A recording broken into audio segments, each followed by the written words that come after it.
I never thought I'd become the man who doubts his own wife, but the signs were too clear to ignore. Lydia's laughter with Stan, the lingering touches, the secretive glances, each one a dagger to my trust. I watched as they danced, her body pressed too close, his hand sliding where it shouldn't. And then I heard it, the whispered plans for a rendezvous in Nashville. My blood ran cold, but my mind was already plotting. They think they're safe, but they have no idea what's coming. I'll make sure their betrayal doesn't go unpunished. This isn't over. Not by a long shot. I am usually a quiet person. This doesn't mean I'm unfriendly or don't care about things happening around me. It means I'm more someone who observes than takes part, and I like to think about things rather than just jumping in without a plan. To put it simply, I'm not the life of the party. I often sit at the side, watching and smiling while others show off and have fun. My wife, Lidia, is different. She is outgoing and can easily entertain a crowd with her charm. I really admire this about her, but it's just not my way. That's probably why she works in sales and I'm in accounting. We live in a nice neighborhood made up of about 50 houses with half-acre yards. There's a clubhouse and a pool where the homeowners association holds a monthly party or potluck dinner. These events are always popular with the neighbors. As you might guess, Lidia is part of the entertainment committee, while I lead the cleanup and appearance committee. The entertainment group has about 15 members, and usually 12 or 13 show up for our meetings. My group has 12 members too, but only 3 or 4 usually attend our meetings. At least I can bring a few drinks, and the small group that does show up makes sure we have a good time until all the drinks are gone. Because of Lydia's role in the entertainment committee, I often end up helping out as the grill master, bartender, or parking helper. It's expected that I stay late to help clean up and put the chairs away. Meanwhile, Lidia is busy greeting everyone, especially new faces, and making sure they feel welcome. Our April party was no different. We had a tough winter in Texas with freezing weather and odd warm days. The trees and plants didn't know what to do because the weather kept changing. This made many people antsy, and this party was the first big event of spring season. Everyone was eager to gather and have a good time. I was in charge of the drinks this time since one of the new neighbors wanted to show off his skills on the grill. The invitation asked everyone to bring kebabs and either a vegetable or a salad. My job as bartender was mostly to keep the beer cold and have the red and white wine ready to serve. My job was mostly to stand around, but tonight I felt a bit more energetic. I decided to walk around and refill wine glasses as I noticed they were empty. As I did this, I saw a woman sitting alone on the edge of the main event. She was observing everyone closely. She and her husband had joined us 3 months ago, but I couldn't remember her name or much about her. Her husband was one of the key people on stage, but I couldn't recall his name either or what he did. I always found it interesting how we remember people mostly by their name or job, but not for the other things that make them special. Some only identified people by their job, like Rob, the doctor, instead of just Rob. One of our neighbors was known for her quick descriptions of people using 3 facts. That's Rob, the doctor. He's rich. To her, a person was defined by their job and money. I often wondered what she thought of me, if she thought of me at all.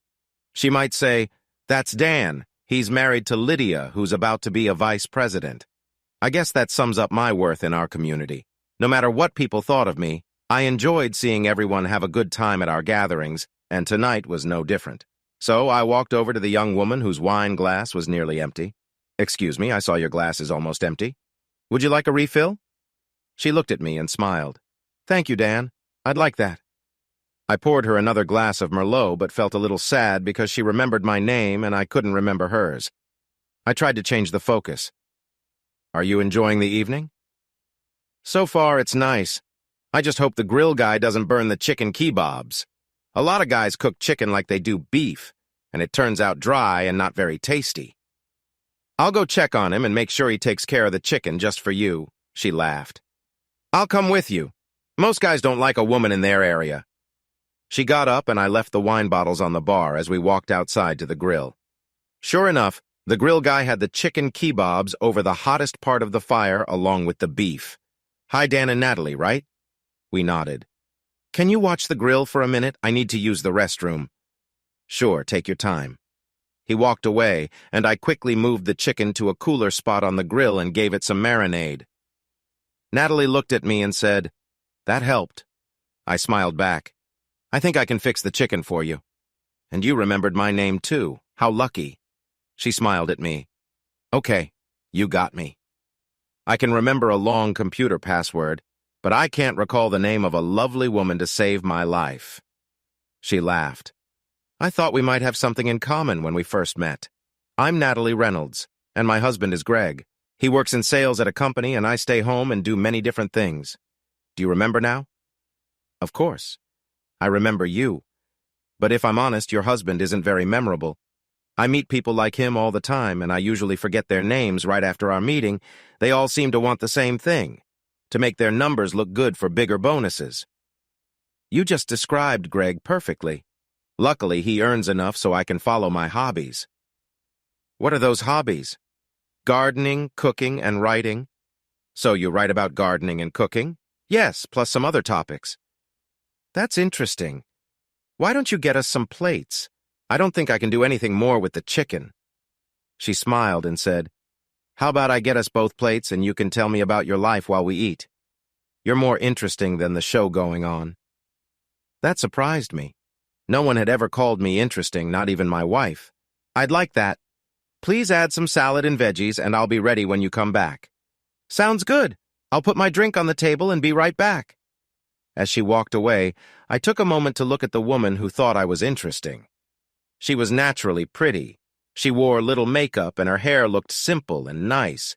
She had on a sweater and a skirt that covered most of her figure, but she looked to be around 5'6" inches and about 130 pounds.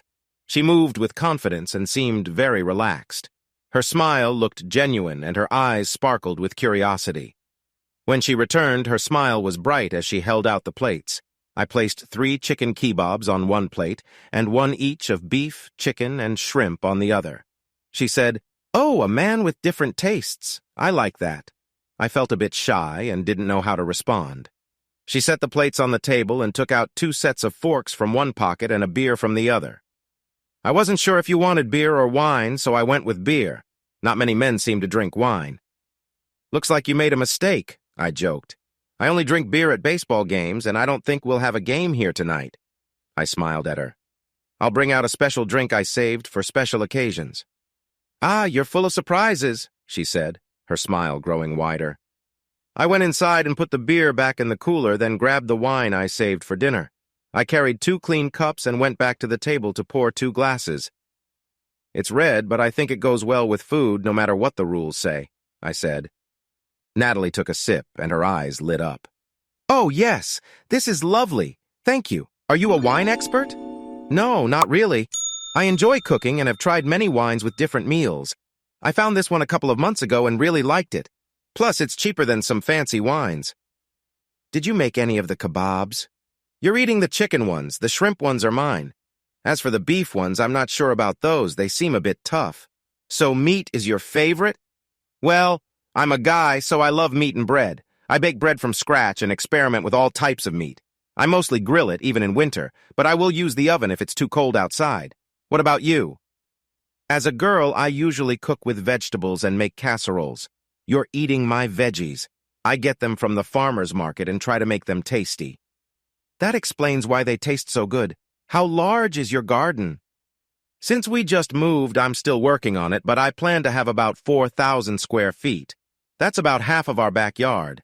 My husband wants to add a pool and patio, so I'm planning around that. Before we moved, I had a small garden, and I grew a lot of things in pots since we lived in a townhouse with limited space. I can't wait to get a big garden started." "You mentioned that you thought we had similar souls. What did you mean by that? I'm curious." She smiled her bright smile again, and I felt it was really pulling me in. "When we first met, I noticed you weren't the type to party a lot, but you seemed like a nice guy. Then last month we didn't even say hello, but I watched you and saw that you're the kind of person who prefers to stay busy instead of just chatting away.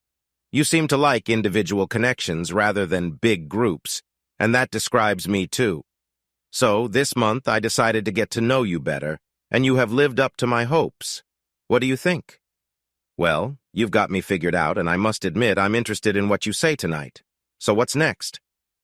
Let's start with what goes on in your mind. A quiet guy like you must have many deep thoughts. Ah, so you want me to share my feelings and open up to you. Maybe I'm just not ready for that. No, you probably aren't. But tell me, when was the last time someone asked you to share about yourself and really listened? Let's see. Counting today, it might have been about 30 years ago. If I had to guess, I'd say that was your mother when you were about 5. She wanted to know what you wanted to be when you grew up. I smiled. You're partly correct. She wanted to know why I was so curious about how people hit a baseball. She didn't know the answer, and neither did anyone else. Oh, that's simple. The batter has to swing at just the right time and can only make tiny adjustments in a split second to connect the swing with the ball. If he hits it well, he makes it to base. If he misses, it's a strike. She smiled. It's a tough job. The best hitter in baseball was Ted Williams. In his best year, he hit safely 4 out of 10 times, so 6 out of 10 times he had to try again later. And nowadays, a good hitter might miss 7 out of 10 tries. If I had a batting average of .300 in my accounting job, I'd be looking for a new one. Your wife works in sales, right? What do you think her hitting average is? She says that if she presents to the right people, she makes a sale about 80% of the time. But if you account for all her attempts, it's probably closer to 30% since many projects don't go through. So, if a batter could forget about all the times the umpire made a bad call, they'd all be hitting .400. I shook my head, smiling. You know a lot about data and percentages. Are you sure you're not a math teacher? Actually, I trained to be one, but then I realized I enjoyed cooking, gardening, and writing much more than working with numbers. So, you're an accountant. What do you like most about it? That was an interesting question. Most people just thought I loved crunching numbers. Honestly, I enjoy when someone brings me a box of papers and asks me to make sense of it all. I like turning chaos into a clear story. Does that make sense? That makes perfect sense. I feel the same with my writing. I take a situation and build a plot around it, trying to turn it into a believable story. When I get it right, it feels amazing. That's interesting. I always thought writers came up with a big idea about life and then wrote a story to show it. Some do, but I'm not one of those. I write to create a story, and if I'm lucky, it might touch on a bigger idea about life. I see myself as more of a storyteller than a teacher of morals. Can you give me an example? This is really intriguing. Sure, look over there. That's my husband sitting with another woman who isn't his wife. What are they talking about? She could be asking him for a job. He might be trying to get her attention in an affectionate way. Or maybe they are discussing how today's conservative and liberal politicians are similar or different. Which idea would make the best story? The last idea could be a good paper, but it wouldn't be a fun story. The first idea could be a good start, but needs more to be interesting. I think a story about a man trying to charm a woman while both of their spouses are nearby could be the most engaging of the three. You added some important details, but you're right. It wouldn't be as gripping if her husband was away and his wife was busy. Then it would just be about them wanting to be together. With both spouses around, there's a sense of suspense and uncertainty. That's what I call the thrill of it. Even if they are interested in each other, they probably can't act on it right away. They might plan to meet later on tonight, tomorrow, or next week. They risk being seen by others. They could change their minds before they actually meet. There are many things that can come between wanting something and actually doing it. That's the part of the story that interests me, the tension and how it leads to a resolution. It's like sorting through a pile of receipts and turning the mess into a clear story. So, you write romance stories? I guess in a way, yes. But I focus on the feeling of attraction and build-up. The actual romance is usually simple and comes after the tension. I write other types of stories too, but I find a lot of romance in many situations. So yes, I write quite a few stories that explore adult themes. Does that bother you? No, not at all. I thought most adult stories were written by men. The more explicit ones usually are, although some women write those too. But in general, women often write softer, more romantic pieces, at least from what I've seen. Do you try to sell your stories? Yes. I have 3 novels published with an ebook company, and they are doing pretty well. A published author, that's great! Thanks, I'm proud of them, but I use a pen name to keep my privacy. I also have a cookbook published under my real name, and it's doing well, too. What's the name of one of your romance stories? I'd like to read it. She smiled. So you are curious after all. Only if you admit you're curious, too. Let me take your email, and I'll send you one that I'm about to publish. No one has read it yet. Does your husband read your stories? No, he doesn't know I write these kinds of things. He knows I write about cooking and gardening, and those topics don't interest him. I smiled. But maybe he would be interested in your more personal stories. Not likely, since he would see himself in a lot of them. Many of my stories are inspired by his experiences. Really? Does he flirt? Or do you just create stories based on him and the people he sees? He's definitely a flirt and likes to make a good impression on women. Look at them now. Do you see any differences since we've started chatting? I glanced over. They seemed to be sitting the same way, but now they were talking more easily and laughing. She occasionally touched his arm as she responded to him. His attention was on her, and he seemed engaged in their conversation. It looks pretty similar, but they seem to feel more at ease with each other, I said. Good catch. I'd say they've moved past the formalities and are in a closer space now. She's touching him, and his gaze seems appreciative. If her blouse had 2 more buttons undone, he might be more captivated. I think soon they might take a break and enjoy some time together. Then it could shift from being friendly to something more personal. Do you really think that will happen? I mean, her husband is probably inside and could come out at any moment. Right now it all seems innocent, but the tension has grown as they've become more comfortable with each other. Let's take our plates inside and see if anything else catches our eye. We stood up, gathered our plates and glasses, and took them to the kitchen. The cleanup looked like it would take a while tonight with so many dishes in the sink. I frowned, but Natalie pulled me away from the chores and led me to the main room. We refilled our glasses from the bottle on the bar and sat down on one of the empty love seats. Music played on the stereo, and several people were already dancing. Look at the dancers. Which ones do you think seem the closest? She asked, leaning over to whisper in my ear. I watched each couple. That's when I noticed my wife dancing with one of our neighbors, Stan. They often danced together at our parties, but I had never thought much about it before. Now I was paying more attention. They danced closely to a slow song. He leaned in to say something to her, and she smiled in response. As they turned, I saw his hand resting lightly on her waist. She was close to him, and I could see how comfortable they appeared together. Before this, I probably wouldn't have thought about it, but now I was more aware of the connection they shared. At that moment, no one else seemed important to me. "What are you thinking?" Natalie whispered in my ear. "They look really cozy together, don't they? Do you see anything special happening?" "Yes," I managed to say quietly. Natalie touched my thigh. "Come dance with me." She stood up and grabbed my hand. We didn't move far from the couch. I held her close. She felt relaxed against me, and I had my hand on her waist. Our other hands rested near our chests, my knuckles lightly brushing hers. Her free hand was around my neck, gently playing with my hair. We danced for a few moments before she asked, "What do you think he could do that would get her attention?" I replied softly, "If he leaned in just a bit closer, that would probably work." "What do you think she would do?" "If she reacts like she does with me, she might shift slightly closer." "Like this?" Natalie adjusted, her body pressing against my leg. "Yes, just like that. A little excitement to make tonight more fun? I guess. I've never seen her act like that with anyone else." "Did you ever pay attention before?" She pressed a bit more against me. I felt a bit hurt by that. I didn't mean to be unkind or hurt you. It's normal to miss little things when you trust someone. These are the types of questions I've had about my husband. It's hard to think that he could be attracted to another woman.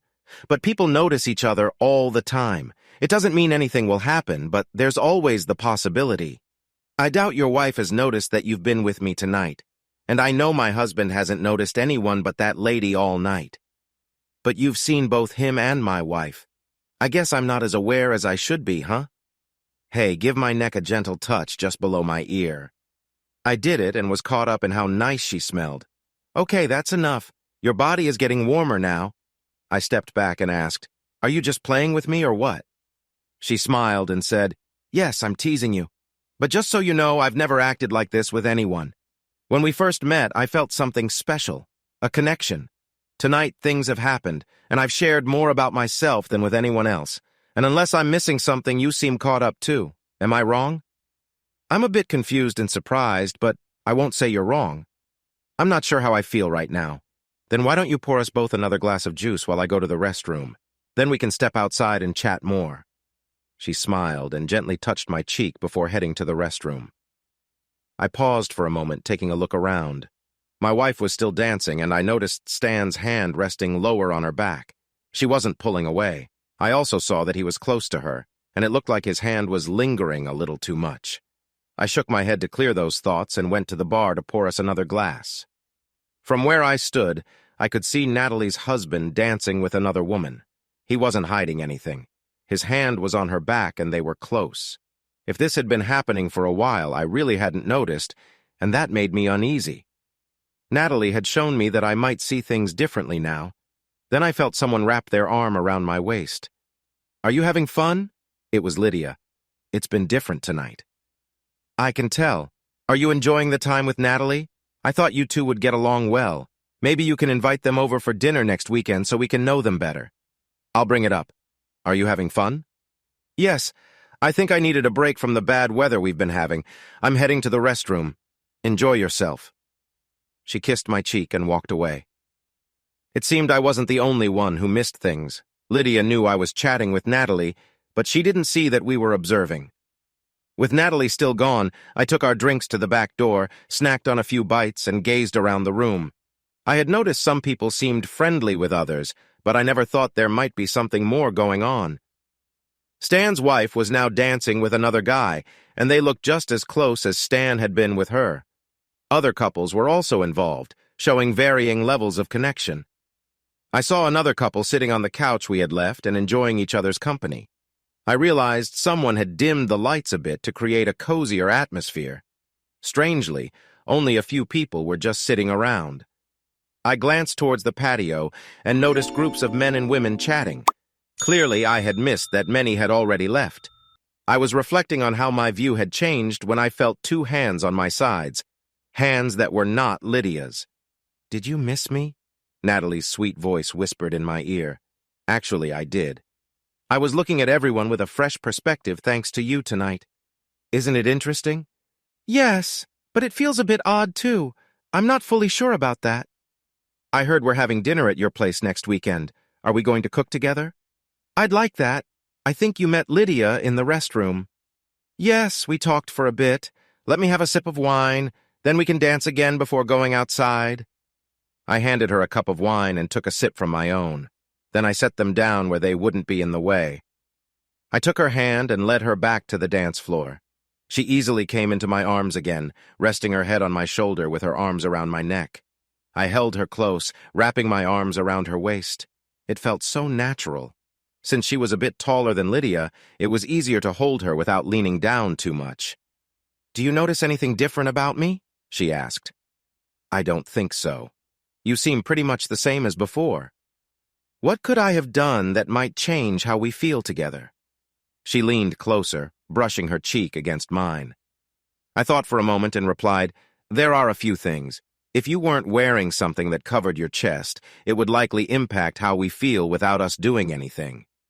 Good guess. What made you think of that? I believe a lot of guys find that attractive even if they can't see it. That's true. But wouldn't it be similar if a woman wasn't wearing anything underneath? I think many men dream of that too.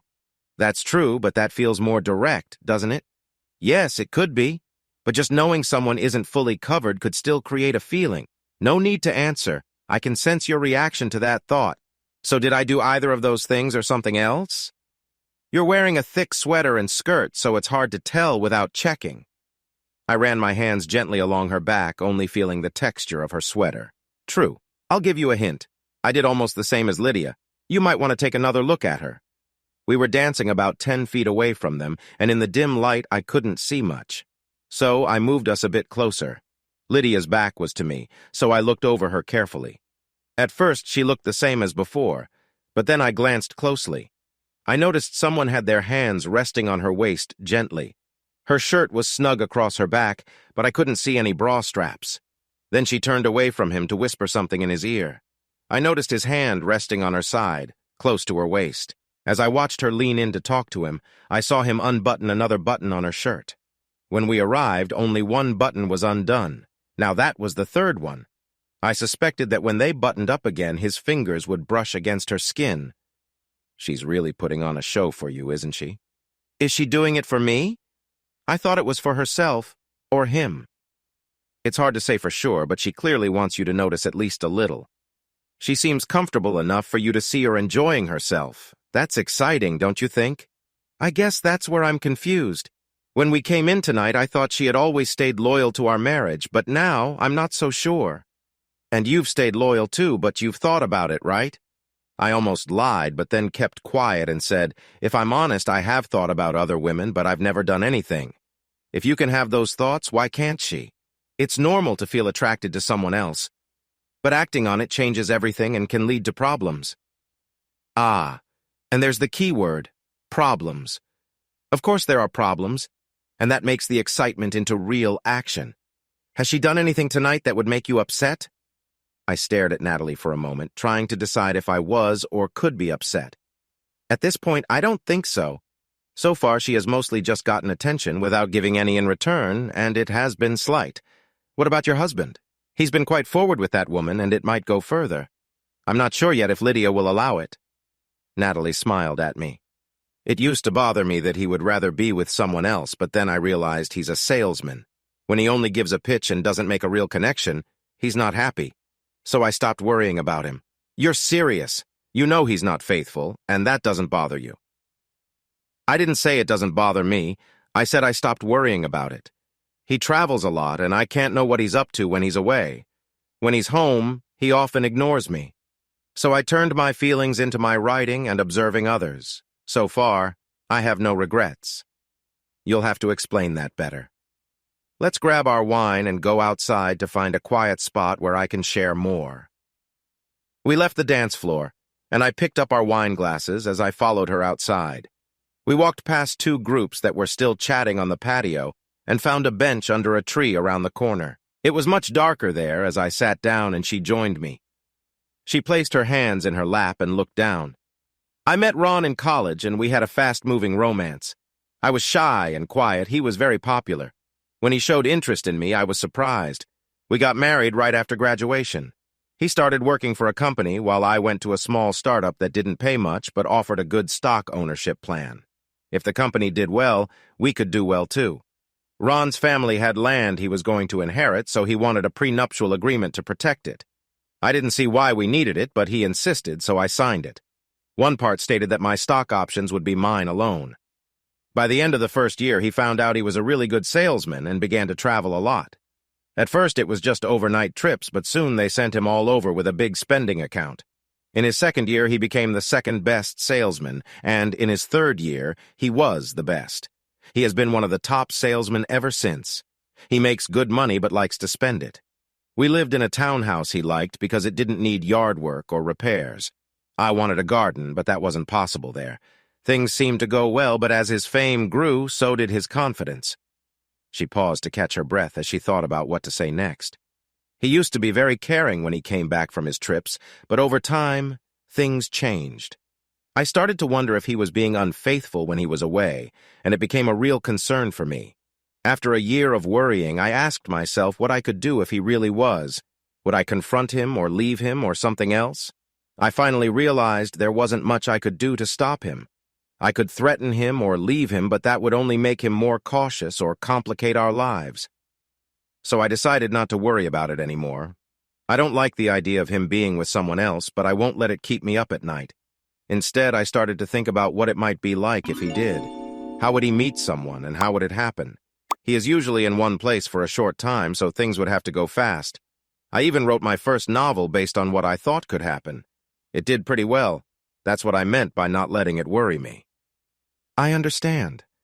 So do you think he's being unfaithful when he's away? I can't say for sure, but I suspect he might be. Like I said, he is a salesman, and he feels good only when he closes a deal. Just flirtation wouldn't be enough for his confidence. I don't think he is someone who flirts with everyone, but if a charming woman shows up, he pays a lot more attention. Are you happy since you figured this out? Yes, I am happy, but it's not just because of that. Realizing this helped me focus on what matters to me. I started to pay more attention to my job, my garden, and cooking. I even began writing. All these activities have brought me joy.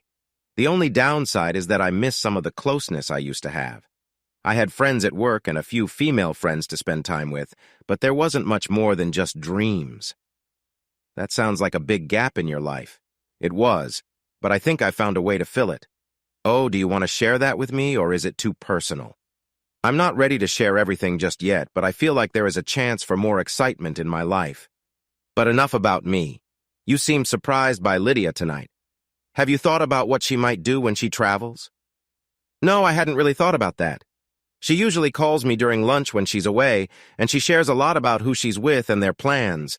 She goes to the same places often and stays for about 4 or 5 days. She tells me about their dinners and outings. I never noticed anything unusual. But based on what you said, I guess there is a chance something could be happening. But you're right that I can't stop her if she wants to do something. I get so caught up in my work that it just didn't cross my mind. Natalie smiled and said, "So you have a gap in your life that you haven't seen yet, right?" I paused for a moment and answered, "I suppose I do. I usually just fill that gap with work." We were quiet for a few minutes. Then we heard someone coming from the patio and walking towards us. I was about to make our presence known when I heard a familiar voice. "Come on, Lidia. You've got me all worked up tonight." "Stan, I've told you before. I'm not going to flirt around here. A little light fun and some friendly embraces are fine. Your wife is doing it too, but nothing more serious. I'm not going to jeopardize my marriage for something fleeting." "But you agreed to meet Greg in Nashville this week." "That's for business, and we're just going to dinner on Wednesday." "That's not the same as acting like teenagers." "But you saw how Greg looked at you. He really likes you, and you seemed interested in him too. Listen, Stan, come to Nashville this week, and maybe we can meet up then, but nothing is going to happen here tonight. Let's head back inside and find your wife. You're pushing me a bit too much." They walked back the same way they had come. Natalie and I exchanged glances for a few moments before I spoke up. "I guess we're both curious about what could happen on Wednesday night in Nashville, huh?" "I have a better idea." "What's that?" "Why don't you take me out for dinner on Wednesday? We can forget about them completely." I paused for a moment, then smiled. "Would you really like to go out for dinner on Wednesday? I know a lovely little Italian restaurant with great food and a nice atmosphere." "Oh, that sounds wonderful. I'd love to go with you. By the way, Wednesday is my birthday, so this would be really special. Thank you. What time should we meet, and what should I wear?" "Let's say I'll pick you up at 7 o'clock. You can choose your dress." "Okay, I'll wear a sundress since I want to impress you. I'll wear a turtleneck and a nice jacket.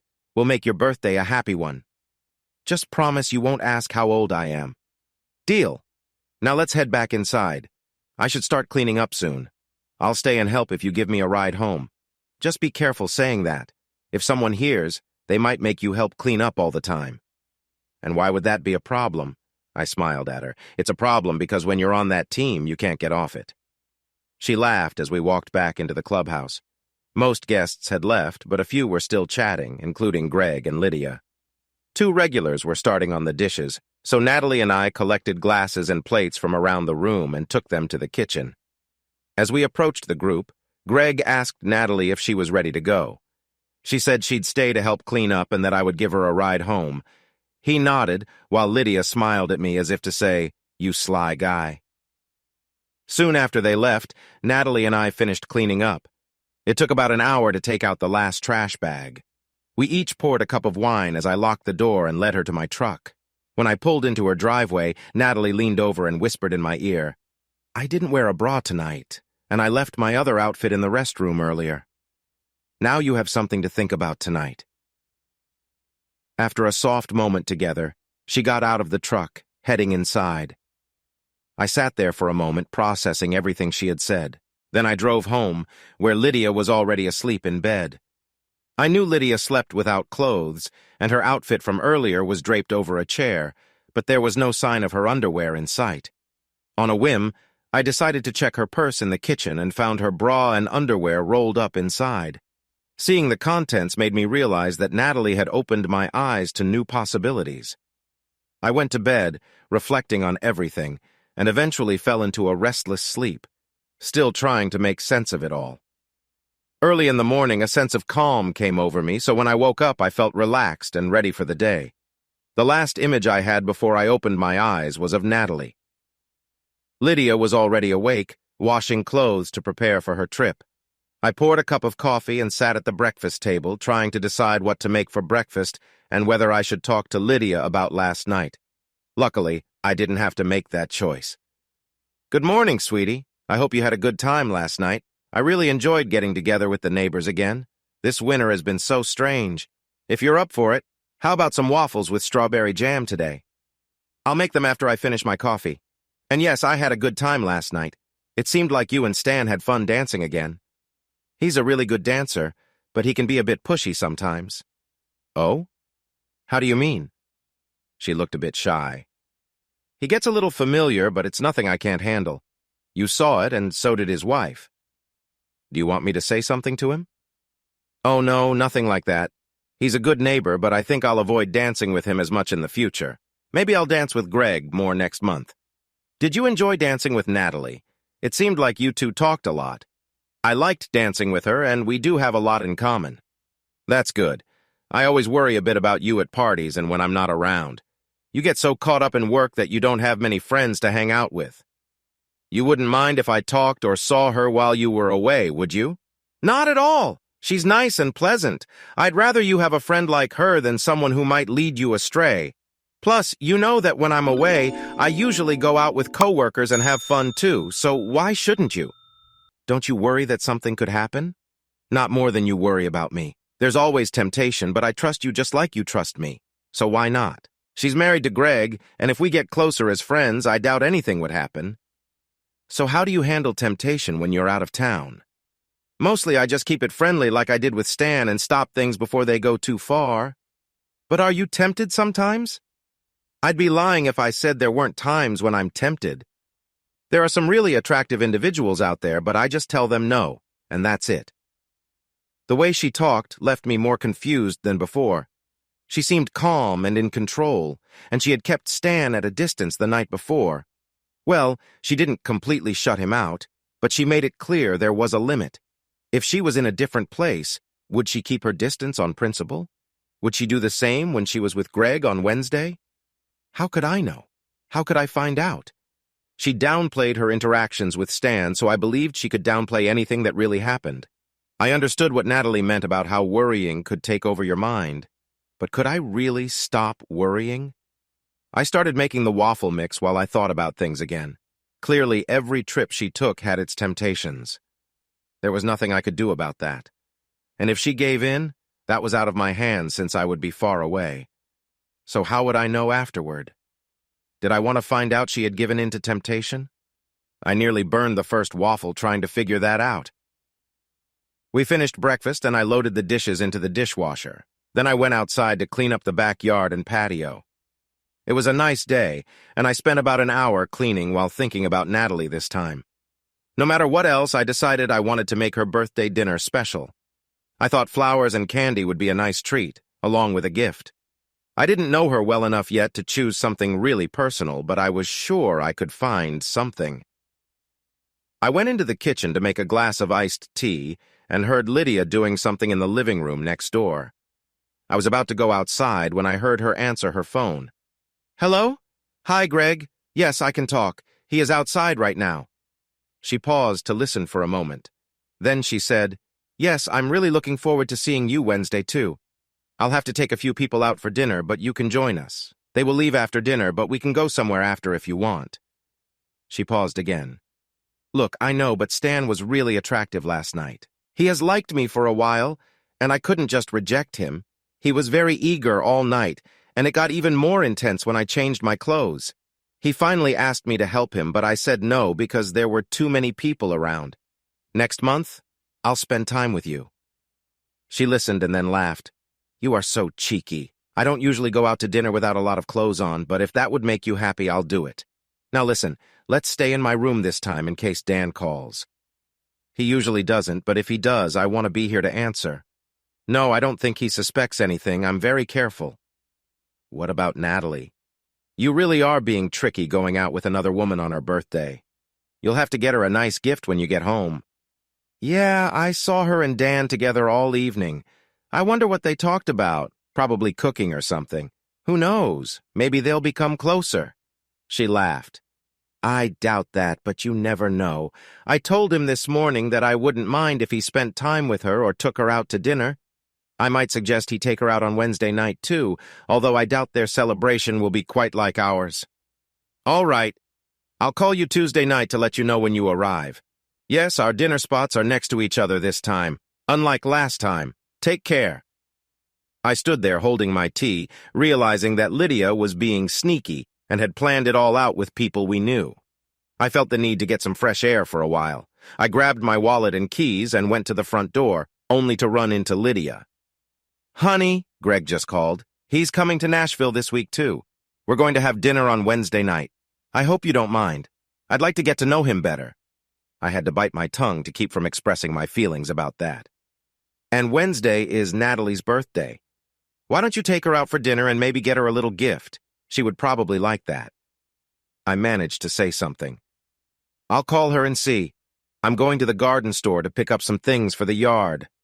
Have a nice time. I'm going to pack and do some work. My flight is early tomorrow. Okay? Then I got into my truck and drove off. I thought the garden center would be a good place to go, so that's where I headed. I walked around for about 30 minutes looking at things without really paying attention. While I was looking at some tomato plants, I felt 2 arms wrap around my waist. I heard Natalie's voice. Are you going to buy me a bunch of tomato plants for my birthday? I didn't move, but she walked around to look into my eyes. Oh no, tough day? Let's get a cup of coffee and talk about it. You look a little lost. She took my hand and led me to the cafe next door. I stayed quiet, unsure of what to say. We sat down and our coffee arrived. She looked at me and said, Go ahead and tell me. For the first time, I looked into her eyes and just started talking. I had no plan. I simply shared everything that had happened since I woke up. I told her Lidia had said it was okay for me to see her often. Then I mentioned the phone call and how Nashville might not be their first outing together.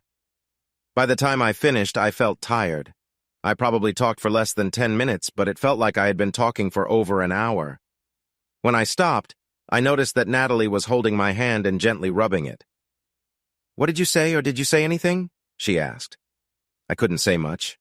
I think I just nodded, I replied. Well, I guess we don't have to worry about it anymore. Can I suggest something? She asked. Sure, but please don't suggest anything crazy. Looks like he's waking up. I heard that you have a date with a lovely woman this week. I think you should focus on making that a special evening. I looked up and saw her smile, which made me smile back. I probably shouldn't tell you this, but this morning I woke up thinking about the woman I'm going out with.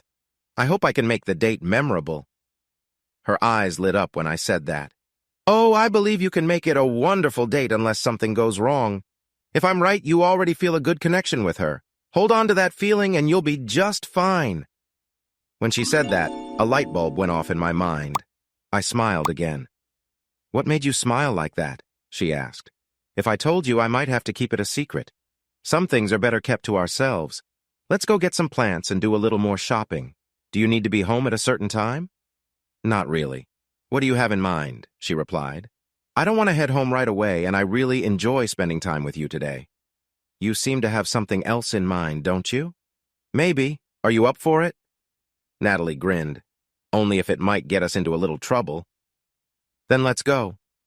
I paid for our coffee, and we went back to the plant store to pick out several tomato, pepper, and herb plants, along with some soil. I loaded the bags into my truck while Natalie placed the plants in her car. As we drove to her house, I started thinking of some fun ideas I hoped she would like. When we began unpacking, Greg came out and said, Hello, Dan. What's going on? I ran into Natalie at the garden store and helped her get some things. She's going to help me shop, too. I hope you don't mind. Natalie gave me a playful smile. Not at all. I'm not much of a gardener, so any help you can give her with her garden would be great. You two enjoy yourselves. I have to finish packing for my trip. What are we doing for dinner tonight, honey? Greg asked. Natalie replied, I'll figure something out. You handle your things. We'll be back before dinner. Greg looked a bit uneasy, but nodded and then went back inside. Then Natalie looked at me and asked, So, you're going to have some fun with Greg, huh? Unless you say otherwise, I think we can both have a good time and see what happens. I'm not going to say stop, so where are we headed? There's an arts and crafts show in town. I thought we'd go check it out for a bit. Oh, I like your idea of having fun. Let me change, and I'll be right back. Just as she promised, she returned 10 minutes later wearing shorts and a tank top, along with a big smile. We hopped into the truck, and as I pulled out of the driveway, she said, Mr. Loverboy wanted to know where we were going. I told him we're heading to an arts and crafts show. I wonder if he'll tell Lydia. And if he does, I wonder how Lydia will feel and what she'll do. But like someone told me recently, let's not worry about it. Natalie smiled and said, That's one thing I like about you. You think things through before acting. Let's have some fun. And that's exactly what we did. We wandered around the show for a few hours, stopping to admire some things and debating others. By the time we decided to leave, I had learned a lot about Natalie's likes and dislikes and felt ready to pick out a birthday present for her. As I pulled out of the parking lot, my phone rang, and I saw it was Lydia. Before I picked up, I asked, Are you still up for having some fun? You bet. I answered the phone. Hi, what's up? I just wanted to know where you are. You've been gone all afternoon. I went to the garden center and ran into Natalie. We got some stuff for her and then checked out the arts and crafts fair. Oh. There was a little worry in her voice, but then she brightened. So what about dinner? Do you have plans? Yes, I do. Why don't you call Greg and ask him to pick you up? We can meet at the seafood restaurant on the highway. It'll take me a while to change, but I'll call him and see. That's fine. We'll aim to be there around 7 o'clock. Okay. If anything changes, I'll let you know. Great. I ended the call and looked at Natalie. You really are a troublemaker. Now they're both wondering what we're doing. So, what's next? We have 2 hours to spare. You choose what we do. Turn right on Main Street and I'll tell you when to stop. I drove for about 10 minutes until she said to slow down and move to the left lane. Then she pointed to a small road that went down for about half a mile, leading us to a place called the Storyteller Lounge, where we parked in a lot that was about half full. I looked at her, curious. A friend of mine from college owns this place. It's like a karaoke bar, but for people who don't sing. They come here to share poems or stories. On weekends, she often has folk singers come and play. It's a relaxed place that I really enjoy. Ron doesn't like it at all, and I can't convince him to come anymore. I hope you enjoy it. I'll let you know after I try it. Be ready for anything. I haven't seen Angie in a long time. She took me inside, and as she said, it was very relaxed. There were a few tables, but mostly there were sofas and small couches of different styles. A bar was set along the back wall, and there was a small stage at one end. As we walked in, a man and a woman were singing and playing guitar and banjo on the stage. The room smelled of fresh bread and other delicious things. As we entered, a woman around Natalie's age smiled and walked towards us. She wrapped her arms around Natalie and gave her a warm hug. You haven't visited in 6 months, and then you come in here with a new friend without telling me. I guess you finally took a step forward and found someone special. Now, Angie. This is Dan, and he's not exactly my new friend. He's just a buddy and... Sure, but I can tell it's only a matter of time. Come on in. Do you want a platter to share? Dan, do you like white, wheat, or rye bread? Natalie asked. I love rye. Me too. Angie, let's get the rye platter. Are you singing today? I might, but I will if you join me, Angie said with a playful smile. Maybe just one song, and only after I have a glass of wine or two. Angie looked at me and asked, Do you sing as well? I did some choir singing in high school, but I've never sung alone. That's perfect. We need a backup singer. I'm sure Nat will encourage you to join in. Let's get you settled. She led us to a sofa with a small table and then went to the bar. A few minutes later, she came back with a platter filled with slices of different rye breads, cheeses, and fresh butter. She also had a bottle of Rhine wine and 2 glasses. I'll be back in a little while. Enjoy. Natalie looked at me and said, I warned you. You don't have to sing if you don't want to. I don't mind. I've never sung alone, but I like singing backup. If you sing, I'll do my best to keep up. I take it you and Angie used to sing together in college. Yes. She dated Greg for a while, and we performed at local clubs and made a little money. She broke up with Greg because he wanted more than just friendship. Then he asked me out, and that's a whole story. That's part of why he doesn't like coming here. Angie always points out how foolish he was. You both are beautiful women, so I guess he ended up lucky in some way. I'm surprised you performed, though. You said you were more private. I have both sides. I can be open when I feel comfortable. Angie and I were roommates for 3 years, and we bring out the best in each other. She got me to sing with her, and I discovered that I enjoyed it. I wouldn't want to make it my job, but it was a delightful activity. I feel the same way. I liked singing in the church choir and at school, but I never really wanted to be the main singer. I knew we would get along well. You have a creative side. It's exciting to see you getting better as I learn more about you. Now try this bread. She makes it fresh and also makes the butter. The cheeses come from a special shop with items from around the world. You might not like all of them, but some are really tasty. I poured us each a glass of wine and took a bit of the bread with butter. It was almost like eating a sweet cake. The next slice I tried with a piece of white cheese, and it was just as good. By the time we finished our second glass of wine, I found that I liked all the breads and nearly all the cheeses except one. It was a great light appetizer. Natalie and I talked about our favorites as we ate and listened to the music. Then Angie walked on stage and announced that she had a special surprise.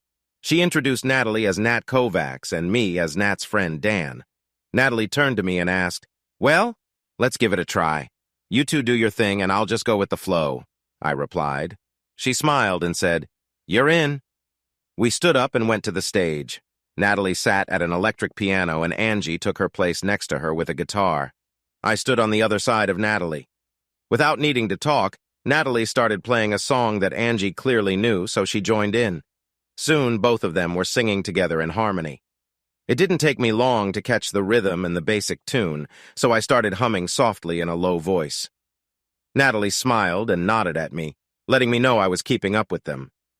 Even though Natalie said we would just do one song, we ended up doing 2 and then 3. The second song was one I knew, so I could do more than just hum. The third song was new to me, and again I just added whatever felt right. After we finished, Natalie stood up and took a quick bow while the audience clapped for us. Both Angie and Natalie waved me over, and I took a shy bow. We returned to our seats and quickly finished our wine. Once we were seated, Natalie took my hand and squeezed it. That was wonderful. You really added something special to all 3 songs. I'm happy you think so. I didn't know the first or third songs, so I just followed along. That's because I wrote the words and Angie wrote the music. We haven't sung those songs in a long time. Well, you really added something nice to them. I felt like something was missing. Angie came over with a big smile. Nat, can you and Dan come back later this week, maybe Thursday or Friday? I can. What's going on? Dan, what about you? Thursday for sure. Friday is a maybe. Someone is coming back on Friday night. Oh, right, I forgot. Angie, let's do Thursday night then. Great. Working on that song with Dan made me think of an idea. I want to write it down and see how it sounds. That reminds me of the good old times. I was surprised we could just jump right back into things. Maybe now you'll show up more often than once a year. We'll see. I still have a big issue to deal with. But now Dan can be your excuse. I have to go get busy. I'll see you both on Thursday night. Angie hurried away. I said, "Actually, we need to leave too. We'll be a bit late getting to the restaurant." Oops, let's go then. I hope you liked it here. I did, and I really liked the company. Yes, Angie is really great. She is nice, but that's not who I was talking about, silly. Are you going to start calling me Edith now? Natalie grinned. I just smiled and said, maybe. You are in big trouble now. You better be careful. I paid the bill and opened the door for her. By the time I got in my seat, she had moved over to sit beside me. As I started the car, she gently turned my chin to face her and shared a tender moment. Consider yourself in trouble for your actions. I might need to misbehave more often if that's the case. Then I will have to keep you on your toes this week. I'll try my best to keep you entertained. You being playful is actually very nice. Let's go see if our friends are behaving. Do we have to? That's mischievous. I'll have to remember that when we get there.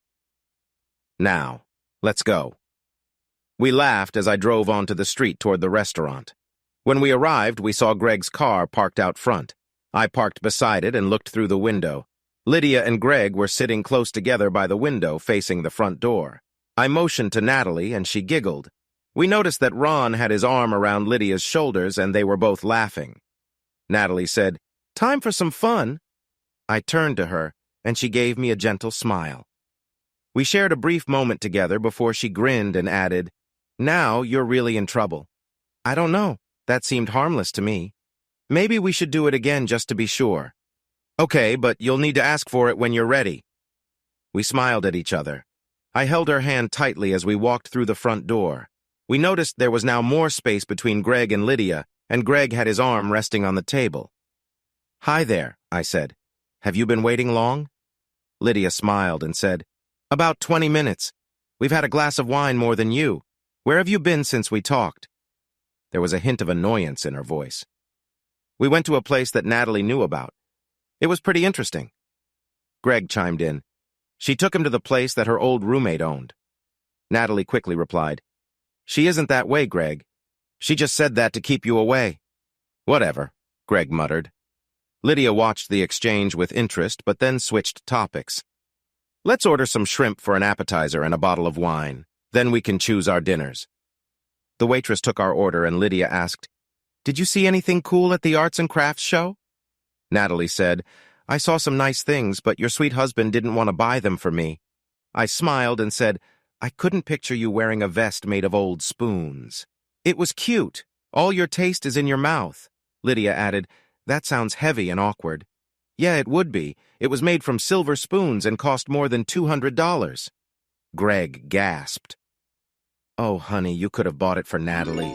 Remember, her birthday is this week. Did you ask her out for Wednesday night?"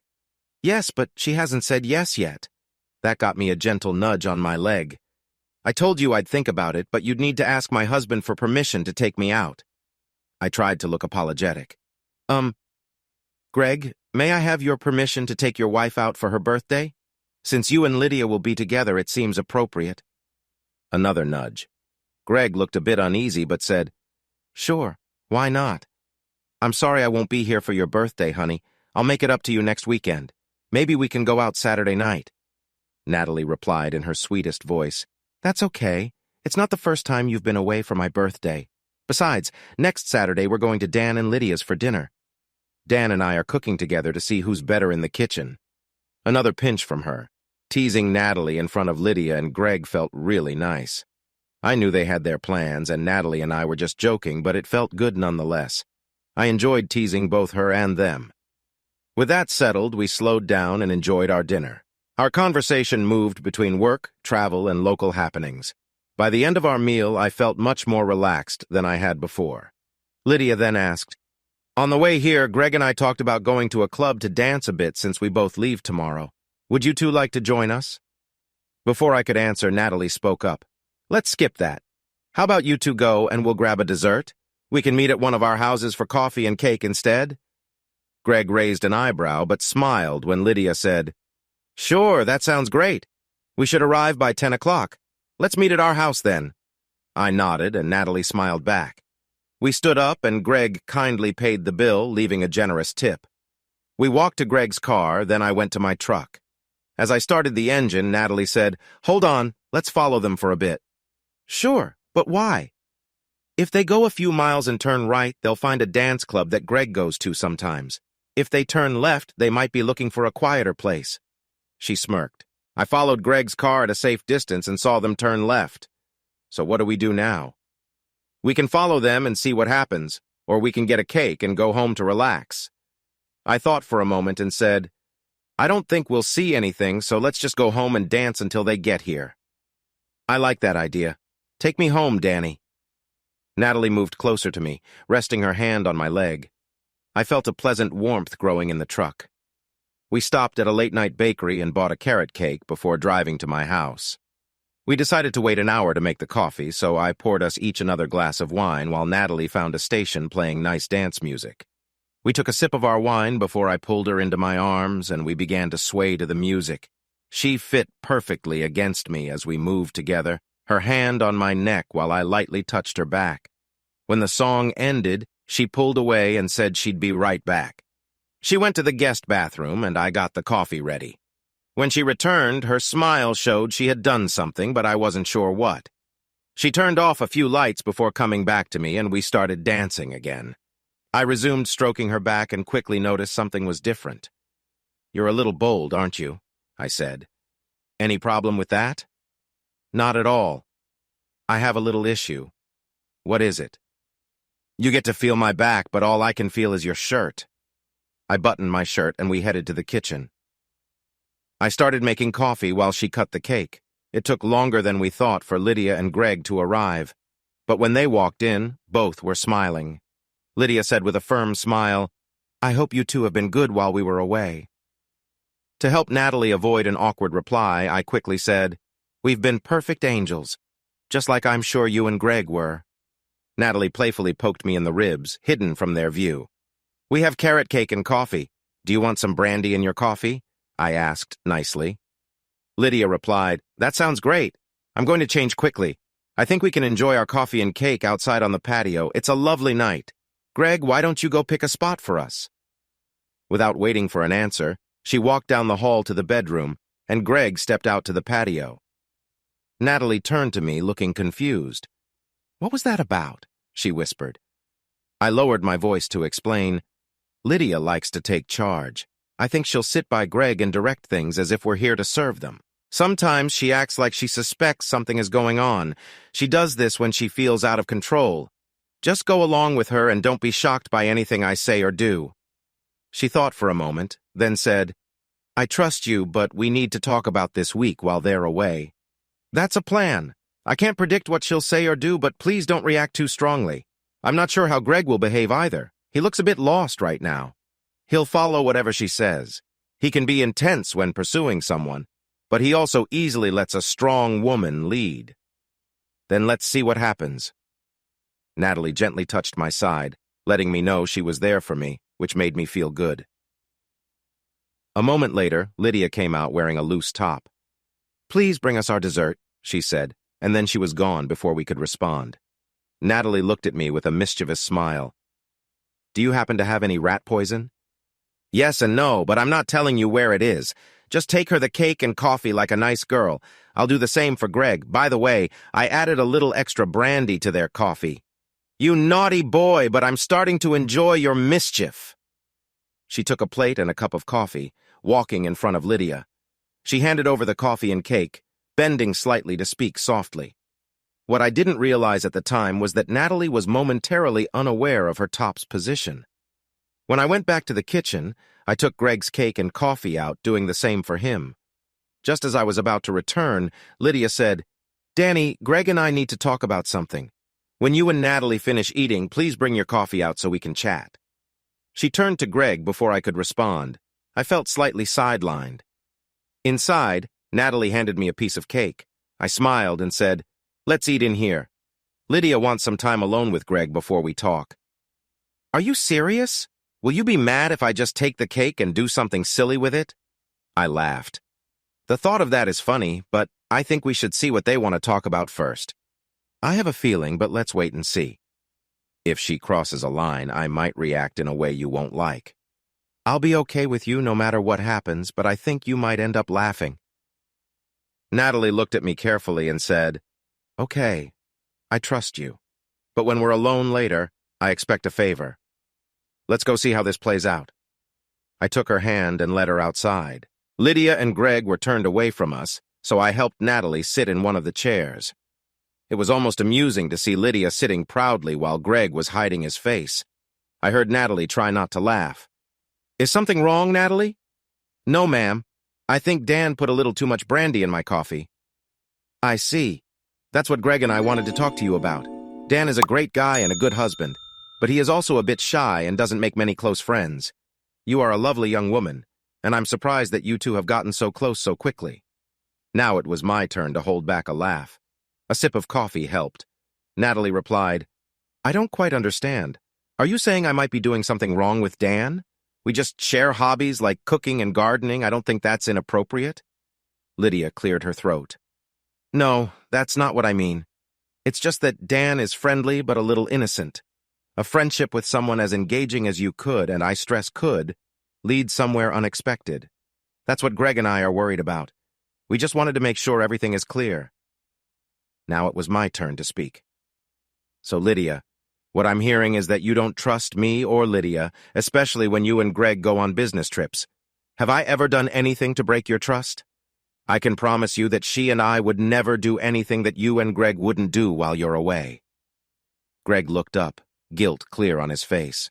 He said, We understand that, Dan. Please don't get upset. The thing is, Lidia and I both have work in Nashville on Wednesday and Thursday, and I'm going to have dinner with her and some others. That's all. We also thought it would be nice if you took Natalie to dinner on Wednesday since it's her birthday.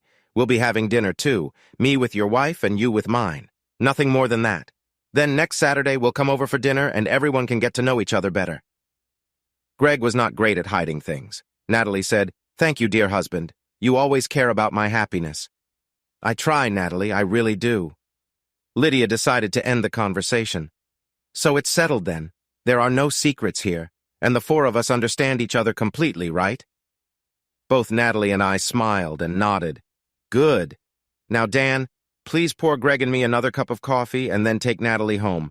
We'll talk for a few more minutes and he'll be home soon. I nodded and said, Come on, Natalie, let's walk home. It's a nice night for a stroll. She smiled and replied, I think that's a lovely idea. We took the coffee cups inside, and I poured another cup along with a little brandy.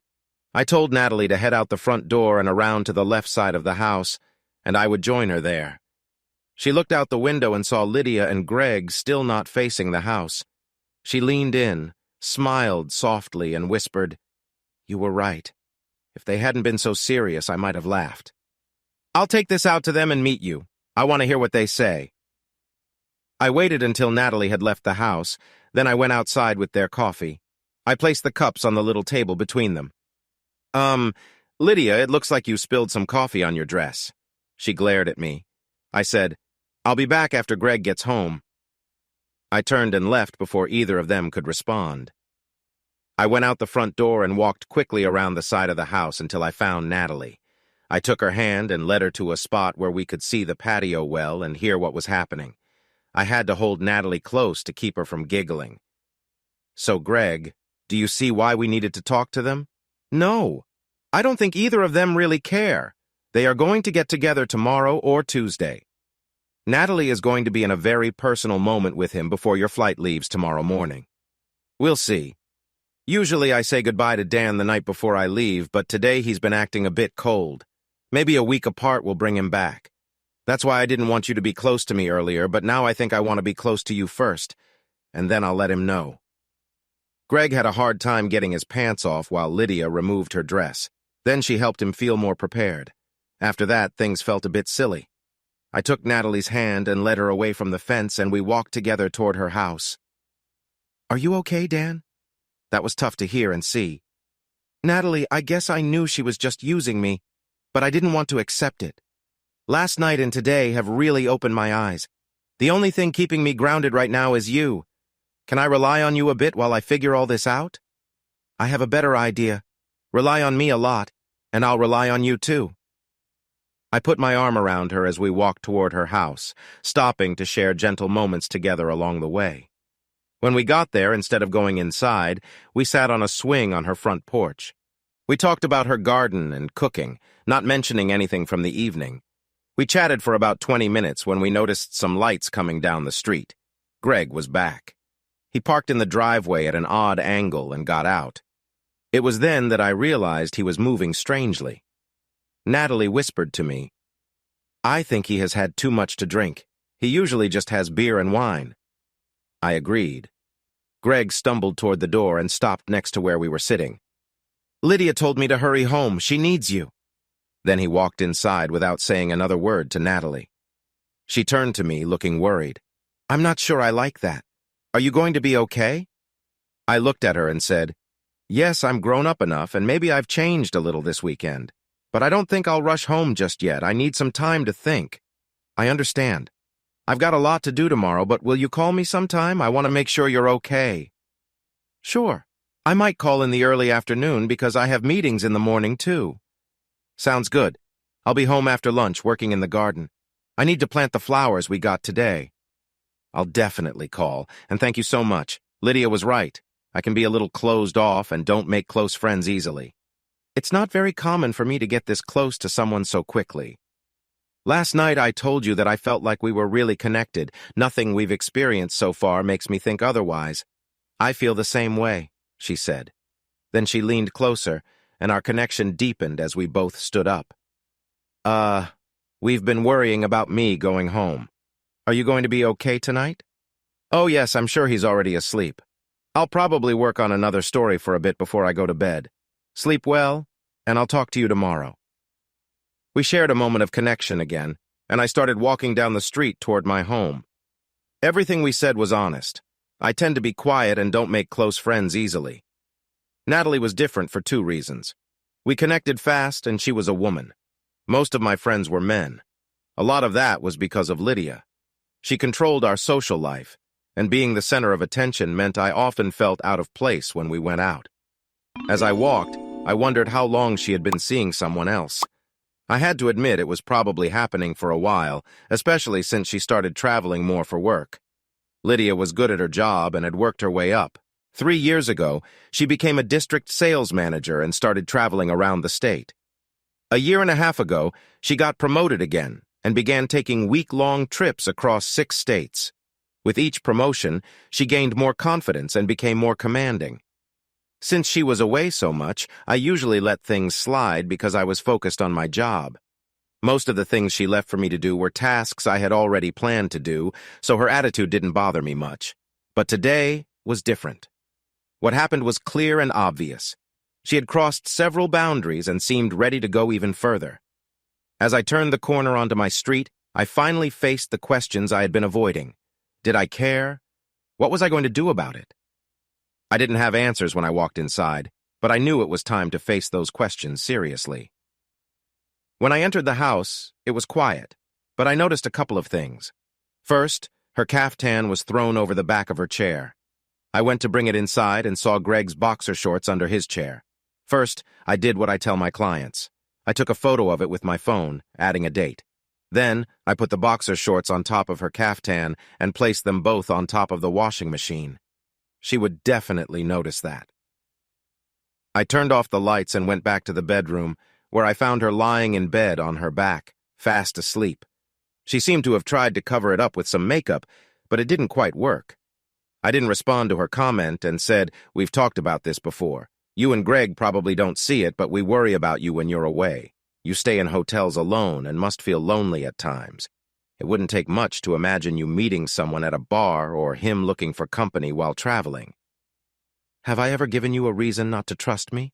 she asked, her voice uncertain. "No, but—" I paused. "But it could happen any time, and we both know that. This week, Greg is having dinner with you." I noticed she seemed to relax a bit at my words. "I have work in Nashville, and so does he. I'm taking my usual group out to dinner, and I invited him to join us, that's all. Is that okay with you?" "Sure, and I'm taking Natalie out for her birthday. Is that okay?" I could tell she wanted to stop this conversation before it went any further. She took a breath. "Okay, then we agree. Now I need to go. Can you put my suitcases in the car?" I nodded and picked them up, placing them in the back seat. She came out with her briefcase and said, "Thanks. Have a good week and enjoy your dinner with Natalie. Call me when you can and be ready when I get back. I'll want to spend some time together next weekend since we didn't have much time this weekend. Oh, and Greg and I talked about it, and we'd love for you to make your ribs on Saturday." She reached up and shared a warm moment with me, but I still felt a hint of doubt. I acknowledged her gesture and then watched her drive off to the airport. I went back inside and heard the washing machine buzzing, signaling that it had finished. I opened it and found Lidia's caftan along with some undergarments from the last few days, but no boxer shorts. I checked the trash and found nothing. I figured she must have taken them with her. I started to see Lidia differently, not just as a strong-willed wife, but as someone who might have another side. Normally, her little act this morning would have made me feel better. Now, I wondered what else she was thinking. I put her clothes in the dryer, turned it on, and then went to finish dressing and head to my office. My first meeting was at 9 o'clock, but I needed to look over some papers first. The morning went by, and after my last client left in the early afternoon, I realized it was past 1 o'clock, and I hadn't eaten lunch. Just then, my receptionist came in and said, "Your 2 o'clock appointment called to cancel. One of her kids is sick, so I rescheduled her for next week. You have the afternoon free if you want it." I thought for a moment and decided to call Natalie to see if she wanted to have lunch. But then I realized I didn't have her phone number. I'll tell you what, Anna, I haven't eaten anything, and I think I will just go home and grab a bite to eat and get some work done for the rest of the afternoon, if that's okay with you. She smiled her cheerful college girl smile. Of course, that's fine. I have plenty to do, and you deserve a little break. Is Lidia away again this week? Yes, she's in Nashville this time, and she'll be gone all week. Business must be good. She mentioned once that Nashville was just good for a couple of days, and she usually leaves by Thursday morning. Anna returned to her desk. This was new information for me. Lidia would go to Nashville about every 6 weeks, and often wouldn't come back until Saturday morning. She usually seemed very happy when she returned from Nashville. I drove home, and on a whim, I decided to swing by Natalie's house. I spotted her in the back, digging in her garden with a fork. I smiled as I drove home, changed my clothes, loaded my tiller into the truck, made a pitcher of tea, and cut up some fruit and cheese before heading back to her place. When I pulled into her driveway, she noticed and stopped her gardening. She walked over to me as I got out of the truck. She was dirty and sweaty, and her hair looked like she had just been working hard, but I found her beautiful. "Hey, you! I thought you were going to call me." "I was going to call and see if you wanted to have a late lunch, but then I realized I didn't have your phone number. I saw you working and thought I would bring my tiller to help with your gardening." "How nice! And what's this? Tea and snacks? Let's eat first, then we can tackle the tiller. I haven't eaten either." We moved to her back porch and sat at the patio table. We didn't talk about last night or this morning until we finished our meal. Finally, I asked, "So how did things go with you last night and this morning?" "Pretty much as I expected. He was asleep when I came in. So I wrote until around 3 and then went to bed. He had already left when I got up. That's what he usually does when he travels. He likes to catch an early flight. How about you? Are you sure you want to hear it?" She looked at me closely. "Yes, unless you don't want to share." "I don't mind. I'm still trying to sort everything out, but I don't have a problem talking to you. When I got home last night, I found her caftan on the chair on the patio. When I went to get it, I noticed Greg's boxers on the ground, so he must have come home without them." "What did you do?" Her eyes lit up with curiosity. "I did what any good husband would do. I put the caftan on top of the washing machine and laid the boxers on top." "You didn't?" "Yes, I did. Natalie, I don't usually do spontaneous things. On my way home last night, I decided I needed to take things slow and think about what I wanted to happen and how to make it happen. A conversation last night or this morning would have made me feel really uneasy because I'm just not ready yet." She looked at me thoughtfully and said, "I completely understand. I've been feeling the same way. So go on." When I went into the bedroom, she was resting on the covers. She had a few fresh bruises on her skin. It looked like she had tried to tidy up a bit, but it didn't go very well. I just climbed under the covers and fell asleep. That must have been hard. Actually, I fell asleep pretty quickly because I was thinking about a special woman. She smiled at that. So I overslept this morning. When I woke up, she was dressed and getting ready to go to the airport. By the way, the washing machine was running. She grinned and nodded, but she wanted to talk before she left. The first thing she said was that she was sorry for falling asleep because she really wanted to be close to me last night. I can imagine she did. Go on. Then she apologized for the conversation from last night.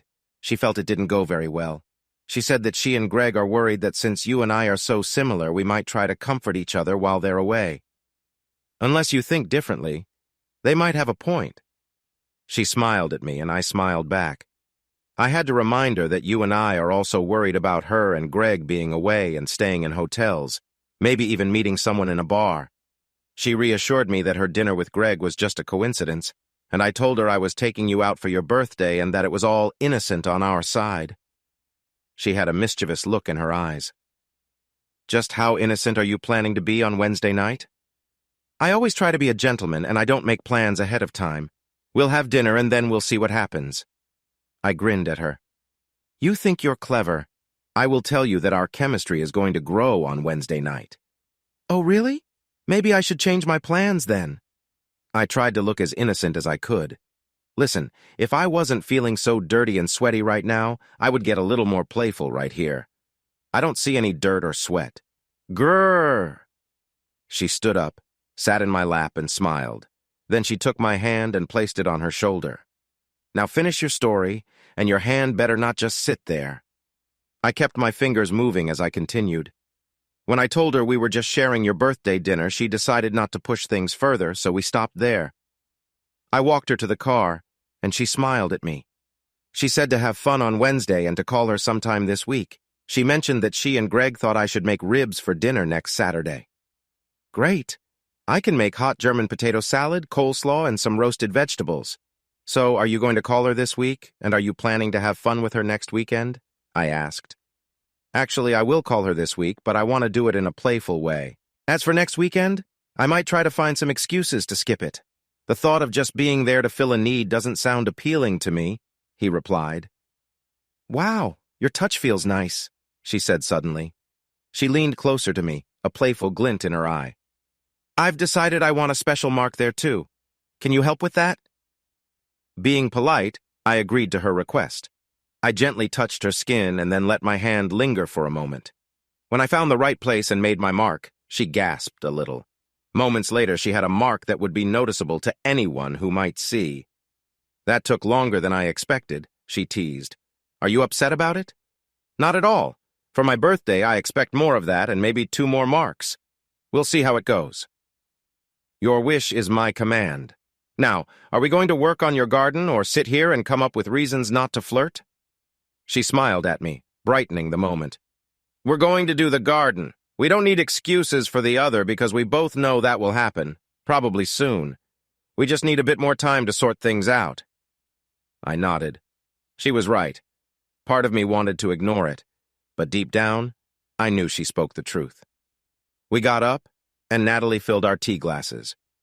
I unloaded the tiller while she tossed some trash away. We finished working on the garden by about 6:30. As I was putting the tiller back in the truck, she said, Why don't you go home, clean up, and then come back for a light dinner? I was just going to have some homemade chicken noodle soup, but I can make some garlic bread too. I'll bring a bottle of wine. It will take me about 30 minutes, I said. Perfect, she said, giving me a friendly smile. Then she turned to head inside. Just before she went in, she looked back at me with warmth. That was for helping me with the garden. You'll get another one or maybe 2 before you leave tonight. I can't wait! I smiled at her and jumped into the truck. 30 minutes later, I returned in a pair of shorts and a polo shirt. I had a cold bottle of Riesling under my arm. It would taste great with the chicken noodle soup and the garlic bread. After dinner, we sat together on the sofa while the TV played in the background. I sat on the sofa and she settled comfortably beside me. During a pause in our chat, I gave her a kiss to express my gratitude for the meal. She seemed to appreciate it, and I felt glad to show my thanks. With her head resting on my shoulder, she asked, You mentioned having a fun idea about calling her this week. What do you want to do? I'm still figuring it out, but I'll tell you before I do anything. I'd like to know and maybe even be there when you do it. When she said that, a new thought crossed my mind, and it made the idea feel right. I would think it over and share it with her on Wednesday. We shared another kiss, and finally, around 10:30, she suggested I should head home so I wouldn't stay until morning. I agreed, even though I didn't really want to leave. We exchanged a warm goodbye at the door. Before I left, I asked, Are you free for lunch tomorrow? Yes, but I'm not sure when.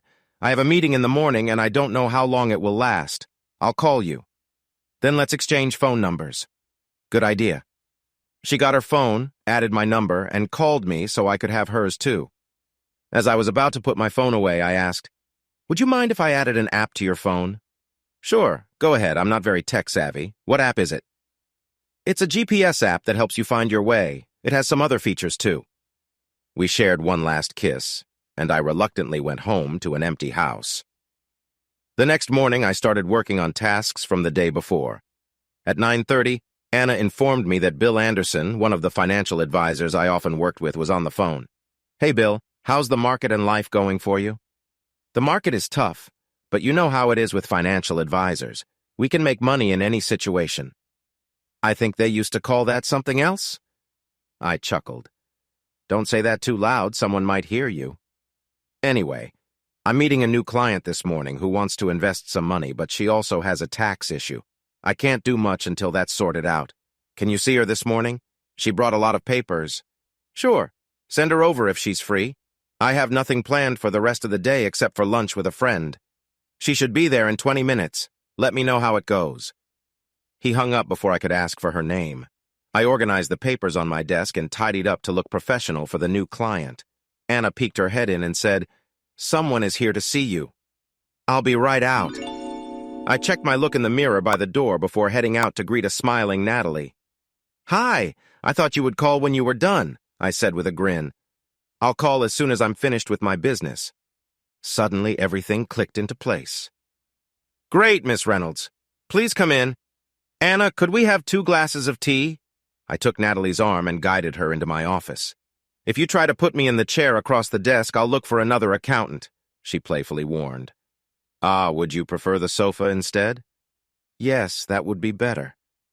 "Thank you." I led her to the sofa and noticed she was wearing a lovely dress. Anna brought us tea and I sat beside her on the couch. "So, how can I help you, Miss Reynolds?" "You can stop with the Miss Reynolds. Call me Natalie, and a friendly gesture wouldn't go amiss. I haven't had such a moment in a while, and I could really use one." "That's not very professional." "Forget professional. Just show a bit of warmth." I did, and I didn't regret it at all. When we pulled away, we were both smiling. Now I can talk business. I met with Bill Thompson this morning about setting up an investment account for my book royalties, but Greg is worried that extra income will push us into a higher tax rate. So Bill sent me to you to see if we can divide the income. I'm fine with paying taxes on the part that isn't shared. What do you think? I quickly ran through a few ideas in my head. "Do you have a lawyer?" "No." She paused. "Not yet. There's a young lawyer upstairs whom I've worked with. He's good. Would you mind if I asked him to come down? I need to clarify a few legal points." "Sure, bring him in." I called Anna and asked her to check if John Crawford was free to come down. She told me he was just arriving and would be right over. Moments later, the door opened and John walked in, smiling. I stood up to introduce them. "Natalie, this is John Crawford. John, this is Natalie Reynolds. She's my neighbor and friend, and I hope a new client. She has a tax question, and we might need to be a bit creative with the solution. Do you have time to help?" "Of course. I have a lunch to attend, but I can spare an hour and a half. What's the issue, Miss Reynolds?" Natalie explained to John about her husband Greg, their marriage, and the prenuptial agreement. She mentioned that Greg made good money, but was very worried about their tax situation. Her first cookbook had started to earn royalties, and sales were picking up well. The publisher had told her she would likely make a good amount in the coming years. She was trying to find a way to add a little to their joint tax return while keeping the rest of her money separate. After she finished explaining, John looked at her and said, "I see what you're trying to do, but I noticed something else too. Can I ask, do you want to protect some of your income in case your marriage faces challenges? Is that right?" Natalie felt shy and answered, "A month ago I would have said our marriage was fine, but some things have happened lately that make me doubt that. So honestly, that's also on my mind." "Thank you for sharing that. Dan, what do you think?" "I have a few ideas, but mainly, I suggest setting up an LLC and putting all her writing under it. Then she can choose how much to take out for shared expenses, and the LLC can handle taxes on the rest. What I'm not sure about is making sure the LLC is included in her prenuptial agreement to protect her. The prenup was written more to protect him, and her part is a bit unclear. Here is the prenup." John took some time to read the document, then frowned a little before he asked, "Miss Reynolds, how involved is your husband in your writing career?" "He knows I write, but not the details. He knows I make a bit of money from it, but he mostly ignores that part of my life." "It's clever, but not against the law. I think having an LLC or something similar is a good idea, Dan.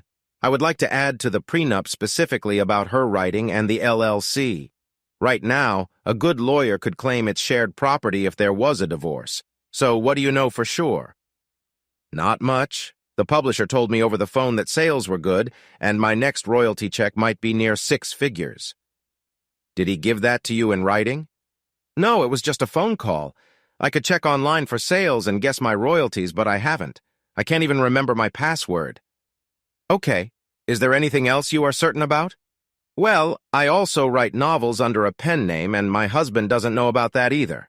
My agent said he sent a copy to a film producer, but that's all I know. I have no idea what might happen with that. It means he sent the book to a movie producer with no assurance anything will come of it. Based on what you told me, I suggest we create an addendum in the prenup to add the LLC. You can tell your husband it's a way to avoid increasing your joint income. If he agrees to this, I think that will work well. In court, you won't be in trouble. You didn't hide anything from him. When is your next royalty check coming from the publisher? In 3 months. They pay me twice a year. Then we should put this in writing quickly and see if he will sign it. In 3 months, you might be happily surprised by the money you get. Just don't check the website to see how sales are doing. Does that sound good to you, Dan? How long will it take to prepare the LLC papers and the extra document? I can have them ready by Friday. Great. I can handle the tax part. Then Natalie can set up her investment account for the money. Is that okay with you, Natalie? I just met 3 professionals who seem to have answers for all my problems. If you two are happy, I'm really happy too. John copied the prenup and collected some extra information from Natalie before heading off to his lunch. Natalie sat there smiling widely. I could tell she wanted to express her affection, but I said, Nat, just to be careful, I think we should stay just friends until everything is signed and done. We didn't tell John about us, and if anyone finds out before we finish this, Greg might cause trouble. Does that mean we can't see each other? No, not at all. It just means we have to be very careful. When Lidia and Greg visit, we need to act like we told them we are just good friends. Her smile returned. I can handle that, at least for now. Are you still taking me to lunch? Of course, but be ready for it to show up on your bill. You're silly, so take me to the best place you know. The best place I know is my kitchen, but I'll take you to the 3rd best place. What's wrong with the 2nd best place? I had dinner there last night. You're mean. Let's go before I forget that we are just friends. We went to lunch and joked with each other for over an hour. We also planned for our Wednesday night. I would come home, change, and pick her up at 7 o'clock for an 8 o'clock dinner. After work, I went shopping and bought her a gift that I thought she would like. I also brought what I needed for the phone call to Lidia. I enjoyed a meal at a deli I liked and got home around 9 o'clock. There was a note on the door from Nate asking me to come by for coffee. I walked down to her house again. She opened the door and let me in. I asked why she didn't just call. She replied, Maybe I'm getting worried with all we talked about today, but I realized it's easy to see our cell phone calls on the monthly bill. We shouldn't use those too much, just for quick messages. I have an email account that no one knows about. If you want to talk or reach me, send me a message. I usually don't check it often, but I'll start now. I think you might be right. We haven't called each other yet, and this would be much safer. Just for fun, you might want to make copies of Greg's phone bill, and I'll do the same with Lydia's. There might be something interesting there, too. Good idea.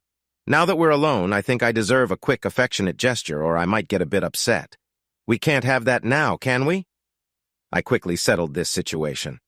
I left at 10:30 again and walked home with a smile on my face and a little excitement in my heart. Wednesday flew by, and I took off at 4 o'clock to pick up another gift for Natalie.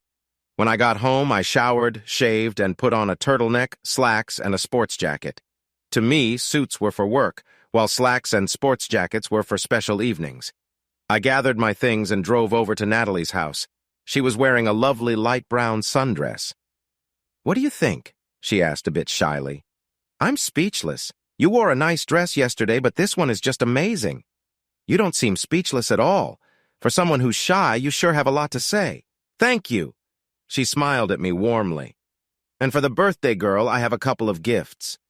I held out a small box. She smiled and opened it. Oh, wow, I love it. This looks like the one we saw at the market. I got the seller's card and went to her shop. I like this one more than the one we saw. Help me put it on. She turned around and I carefully placed the necklace around her neck. It was a copper chain with a small copper disc, from which rays extended like the sun. I worried it might be too long, but it fit perfectly. The rays rested just above the top of her dress, looking wonderful with her sundress. She smiled and thanked me. Then I gave her the larger box, which held a corsage. "Okay, Mr. Perfect, you can pin this on me right here." She pointed to a spot just above her chest where I had accidentally left a mark earlier. I fumbled a bit while pinning it on. The only good part was that I could feel her soft skin. That earned me another smile. Then she handed me her phone. "Take my picture. I want to send it to someone special to show him what he's missing." I took the picture, and she quickly sent it with a note that said, "Wasn't he thoughtful?"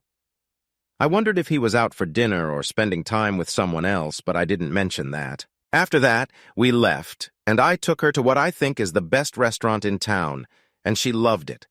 Our meal was delicious, and the wine was excellent. We got back to her house before 10 o'clock. As we walked inside, Natalie asked, "You haven't mentioned your phone call again. Have you given up on that idea?" "No, actually, I plan to do it right now. I want to know if you want to join in too."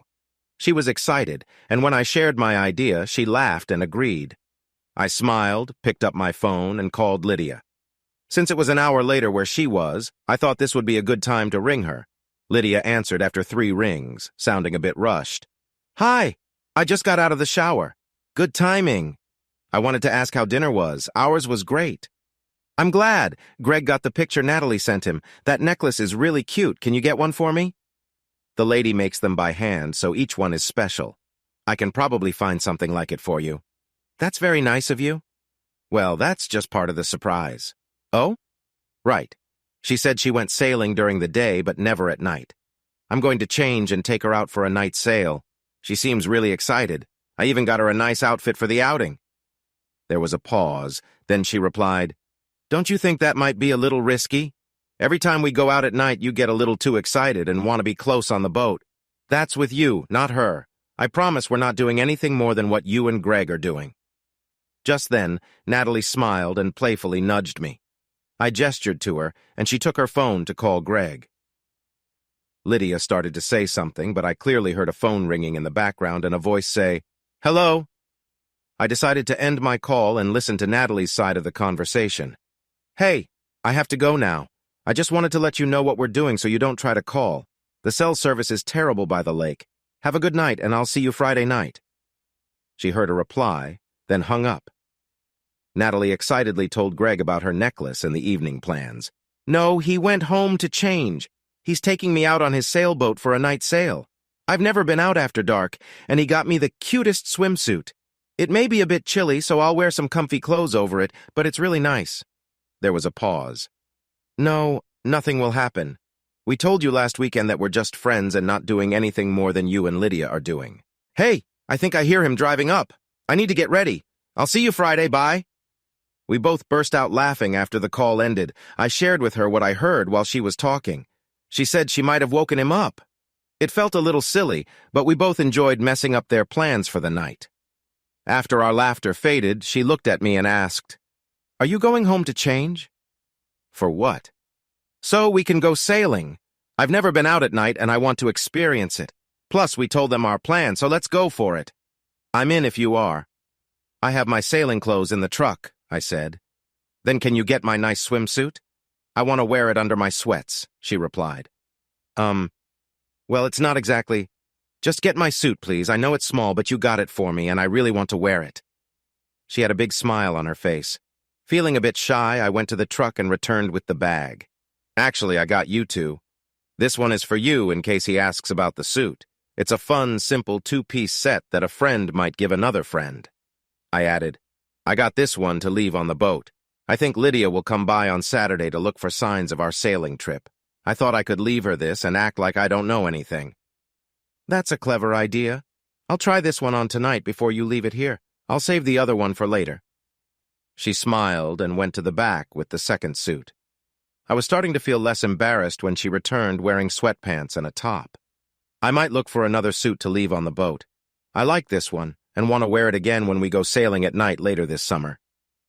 I changed into my sailing pants and shirt in the guest bathroom, and we headed for the lake with a bottle of wine and some fruit. My boat is easy to launch alone, and we were out on the water just 20 minutes after we arrived. Once I had everything set, I relaxed and steered toward the center of the lake and down to the dam. After a little while, Natalie asked, "Will it bother you if I sit in your lap?" "Will it bother me? Yes, but will it make it hard for me to sail?" "No." She got up and sat down on my lap. I took her hand and gave her the tiller. "Just keep this steady for a bit. We don't need to do much right now." Then I wrapped my arms around her waist. A moment later she said, "I'm cold. You have 2 layers on." "This top barely counts as a layer. Can you keep me warm?" she replied, leaning back against me. I gently moved my hands under her sweatshirt to cover her better. She sighed happily. "That's much better." It felt nice for both of us, but I wondered how long she'd stay comfortable on my lap. She shifted a few times, but didn't say a word. We sailed for about 45 minutes before I had to start turning back. I took the tiller again, even though I was reluctant to let go of her warmth. She adjusted again and shifted forward on my lap. I thought maybe she needed more space. I was mistaken. As soon as I started to steer back toward the dock, she leaned back against me, smiled, and held onto my arm. "In a minute, I'll pull away and sit beside you until you're completely with me. If that happens, we can't tell anyone we're just friends." She playfully nudged me, and it only brought me closer to her. She must have felt it too, because she quickly stood up, giving me a moment to gather myself. Once I was back to normal, she walked me to the door and gave me a warm smile. She said she would call me tomorrow. It was tough, but I managed to drive home and take a cold shower to cool off. It still took me a while to fall asleep. Even though I kind of expected it, I was surprised when Anna knocked on my door and said, "Lidia is on line 1. I took a deep breath, relaxed, and picked up the phone. "Hi. I didn't think I'd hear from you today. What's up?" "I just wanted to ask about the sale last night." "It was like any other sale we've done. We got there a little after 10, sailed toward the dam, then headed back home. I was in bed by 12:30. Are you looking for something else?" "Not really. I was just curious since it came up so suddenly." "Did she look nice in her new swimsuit?" "I can only guess. She wore it under sweatpants and a sweatshirt because it was a bit chilly last night, so I didn't really see her in it." "What a shame. Maybe we can ask them to bring their swimsuits over Saturday for a swim or take them out on the boat after dinner." "That sounds good to me. Natalie really liked the sale and wants to take lessons." "When are you going to start teaching her?" "Tonight after work. I doubt we'll actually take the boat out, but we can go over the ropes and things. It's a little windy today." "Great." She didn't sound very excited, though. I knew her well enough to think she was planning something. Something came up here, so I won't be home Friday night, but I'll catch the first flight out Saturday morning. I'll be back before noon. That shouldn't change our plans for the afternoon." "All right, that works for me. I've got to go. I'll see you Saturday morning." "Bye." I quickly opened my email and told Lidia to expect a call from Greg and to be careful. Just as I sent it, Anna said, "Miss Reynolds is here to see you." I smiled and took a deep breath. "Great, send her in." "Oh, and John Crawford said he would bring those papers you talked about around 1 o'clock. Make sure they are back by the time we return." "Anna, just wondering, has Lidia called or asked about me lately?" "Other than this morning, I haven't spoken to her in over a month. Is something wrong?" "I feel like she might be trying to keep tabs on me for some reason." "You should be checking on her with all the traveling she does. I'll send Miss Reynolds in." I stood up and smiled at Natalie when she arrived. "What do I owe this nice surprise today?"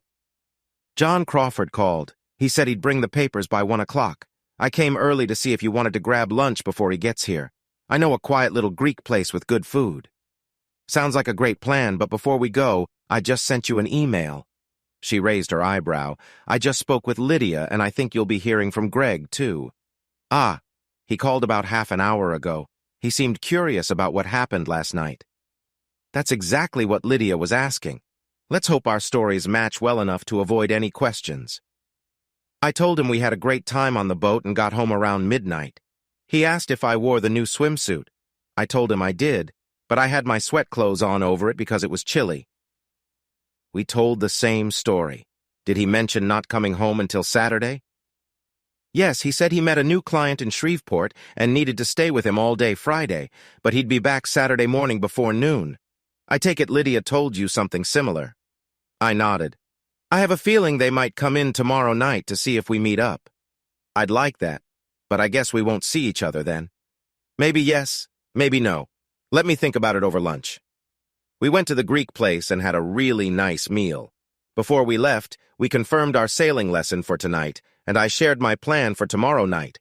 If nothing else, we could have some fun making them look for us around town. We smiled and agreed that it could be entertaining. She dropped me off at the office and picked up the folder of papers from John. I smiled and said goodbye. Later, on my way home, I grabbed some fried chicken and sides. It may not have been the healthiest choice, but we could eat on the boat and have a nice lesson too. After changing, I went to pick up Natalie. She was ready and had a bottle of wine for us. As we drove to the lake, she said, I was thinking, Greg was supposed to go from Nashville to Oxford today and then to Shreveport tomorrow, but he said he had a new client in Nashville. Can I borrow your phone for a moment? I asked. She handed it to me. I activated the GPS and then said, Now call him.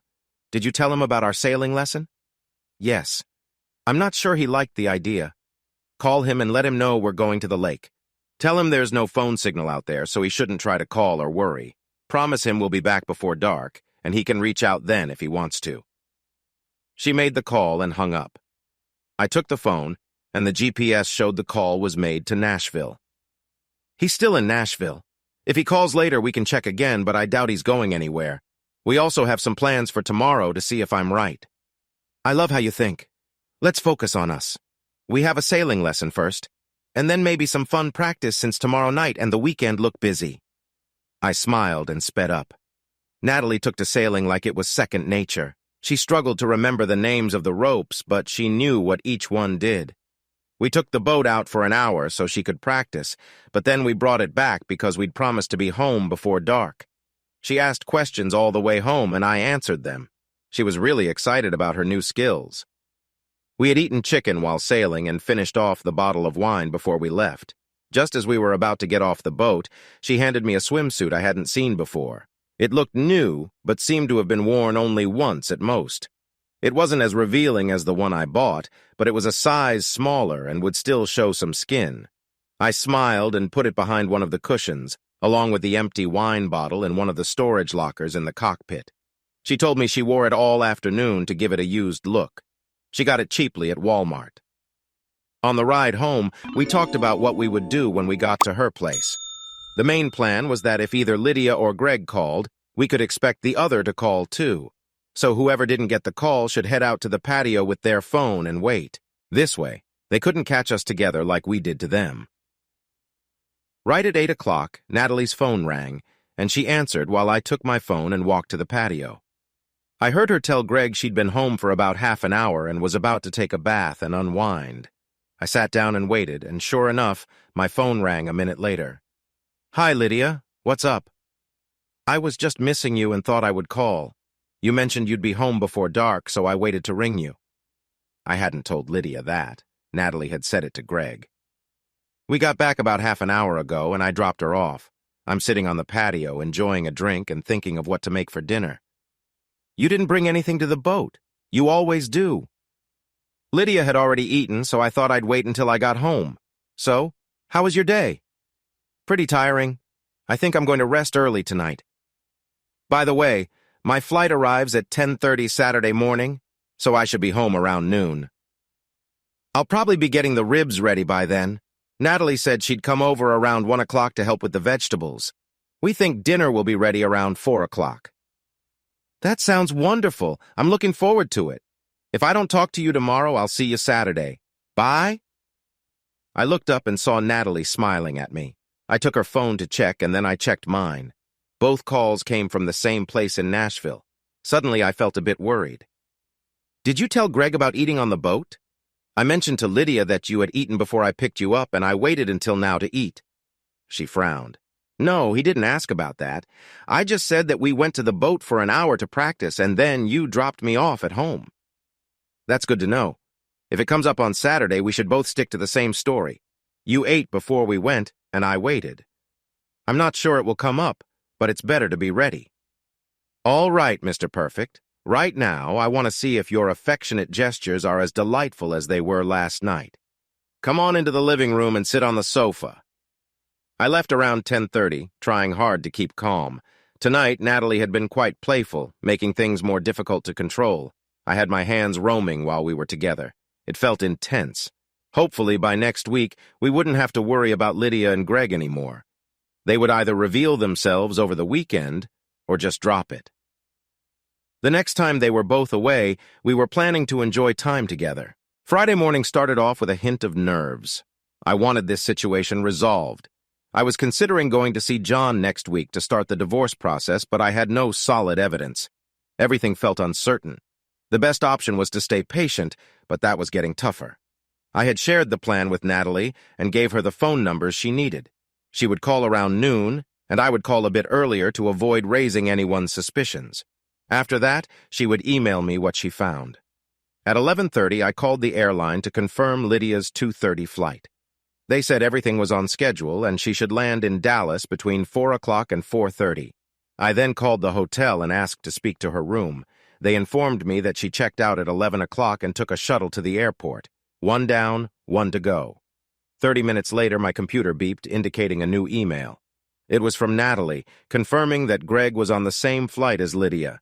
Her story about the room was that her husband had left something behind. She asked if she could call the front desk to have it sent to their home. The front desk staff reassured her that the room had been booked and paid for, but it seemed no one had stayed there. The maid reported that the bed and towels were unused. They confirmed that nothing had been left behind. Emailed her back and said their flight would land around 4:30, and we could start our plans around 5:30. She replied to confirm, but added, "I think I'm developing feelings for you." Then she logged off.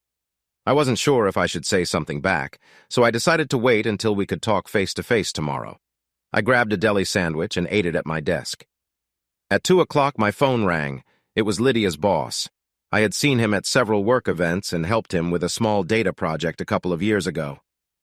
"Hi, Dan. How have you been?" "I'm good, Rod. I've picked up some new clients, so I've been busy. How are things with you?" "Do you still take on data projects like before?" "Yes. I wish I had more of those instead of tax work. Do you need help with one?" "Yes, but it needs to stay private. We're looking into buying another company. I've been going over their sales data and something seems off. They have about 100 salespeople across the country and they all seem very busy. But when I check the numbers, the profits don't add up as they should.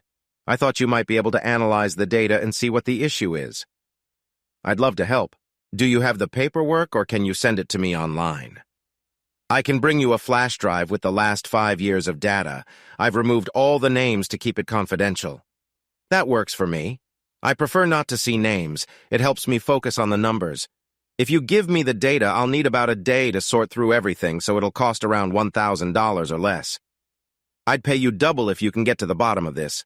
Fixing it could be worth a lot more than that." "Sounds good. I'll charge you double and let you treat me to dinner as part of our arrangement." "Have you enjoyed having Lidia home this week? She's been traveling a lot, and I told her to take this week off, but she'll be in St. Louis for 10 days starting next week." I almost said something but held back. "Just drop the data off with Anna and I'll pick it up. My other line is ringing." "I'll drop it off within the hour. I'm heading home early to see if I can spend some time with my wife." "Good luck with that." I hung up and thought about what he had just told me. Lidia wasn't supposed to travel this week, but she had left early on Monday as usual. On a sudden thought, I took out our cell phone bills and looked through the records on her phone for the last 3 months. After an hour, I had a list of 8 numbers she had called more than 10 times in a month. A little later, I found out that 4 of these numbers were for businesses related to the products she sold. The other 4 were not. 2 of them were professional offices, one in St. Louis and the other in Little Rock, places she visited often. The last 2 were home phone numbers, but no one answered. I got their first names from the answering machine. They sounded like young professionals. Next, I pulled up her credit card statements and made a chart of her travels from the past few months. I matched the cities and dates of the phone numbers to her travel schedule. When I looked at it closely, I saw a clear pattern. Before she traveled to a city, she often called the corresponding number there. These calls would stop or drop to one call on the day she arrived. After her visit, she began contacting a man in the next city she was visiting. I noticed 2 of the men hadn't been reached out to before her last trip, which suggested she might have lost interest or met someone new. For the 2 men with home phones, I quickly found their names and addresses. The 2 office numbers were easy to search online, revealing one was a law office and the other a real estate office. Both had pictures of their staff, allowing me to narrow it down to 4 individuals that seemed like her type. It appeared her contact with Greg began after the last neighborhood party. Communications seemed to increase 3 weeks prior, during her trip to Houston, and then again during her Nashville trip. She was already reaching out to the man in St. Louis. I also noticed that during some trips there were no hotel charges, suggesting she felt at ease staying at their homes. The man in St. Louis appeared to be one of those cases, as she hadn't paid for accommodations during her last 2 visits. It was 4 p.m. and I had to leave in 30 minutes to prepare and pick up Natalie at 5:30. I went upstairs and found John waiting around until his weekend departure. When I asked him what the most convincing proof of infidelity was, he mentioned that photographs were the most decisive.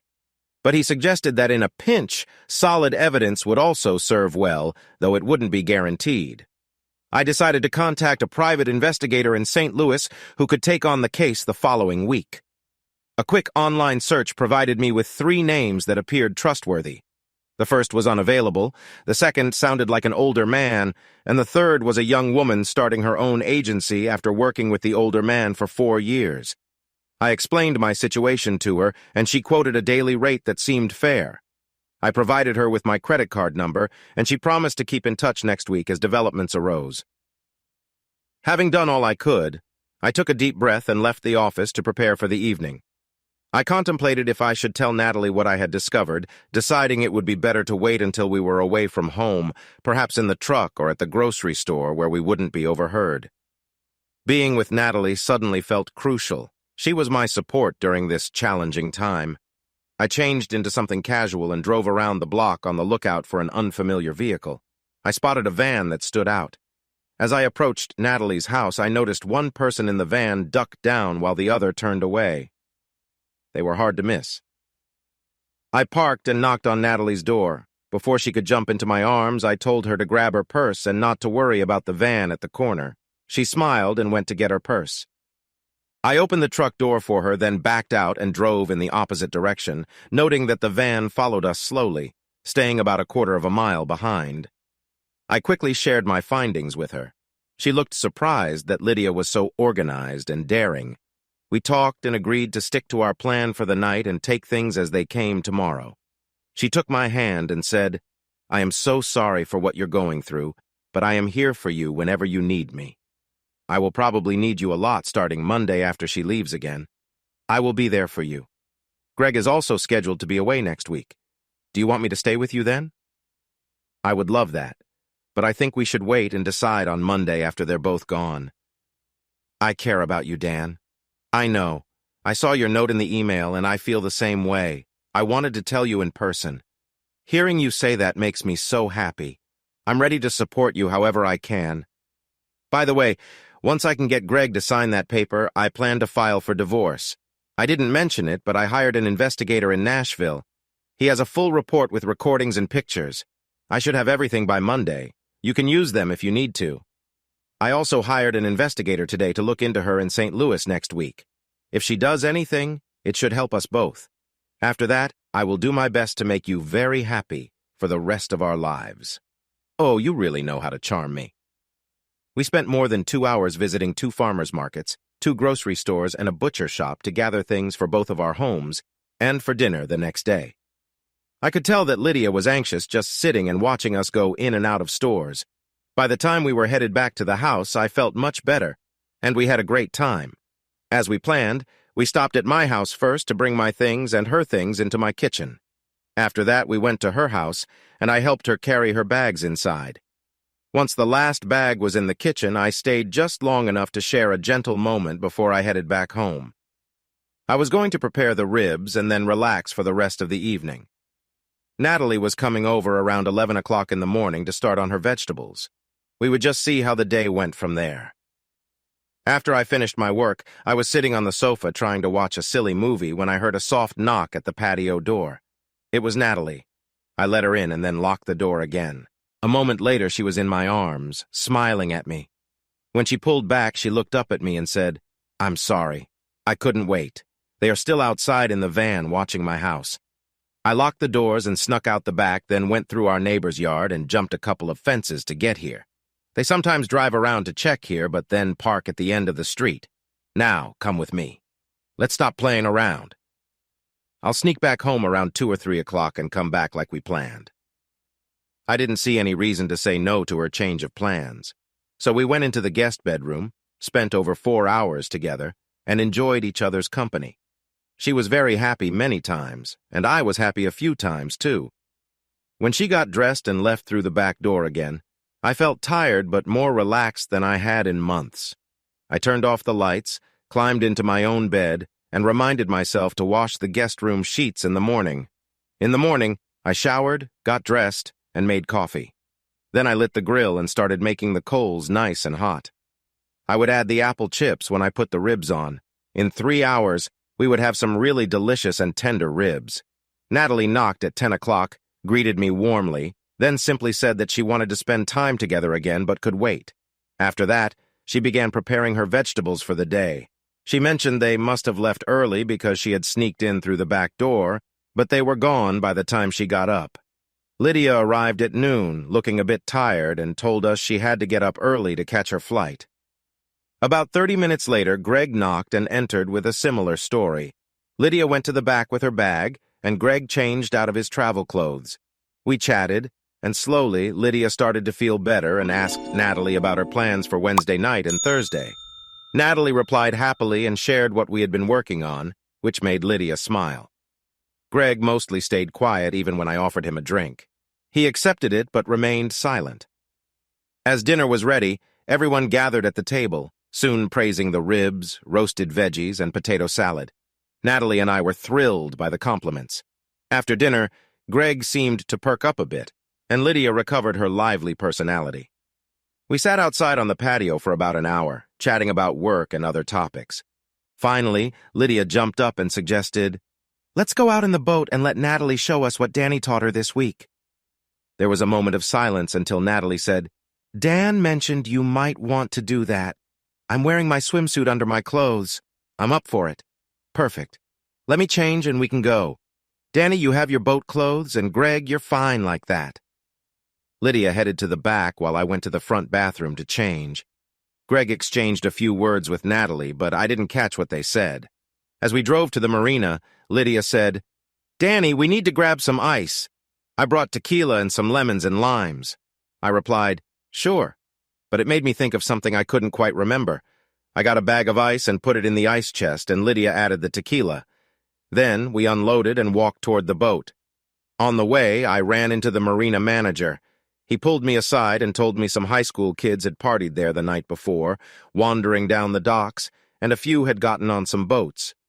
He had checked around but couldn't tell if anyone had been on mine, so he suggested I look carefully.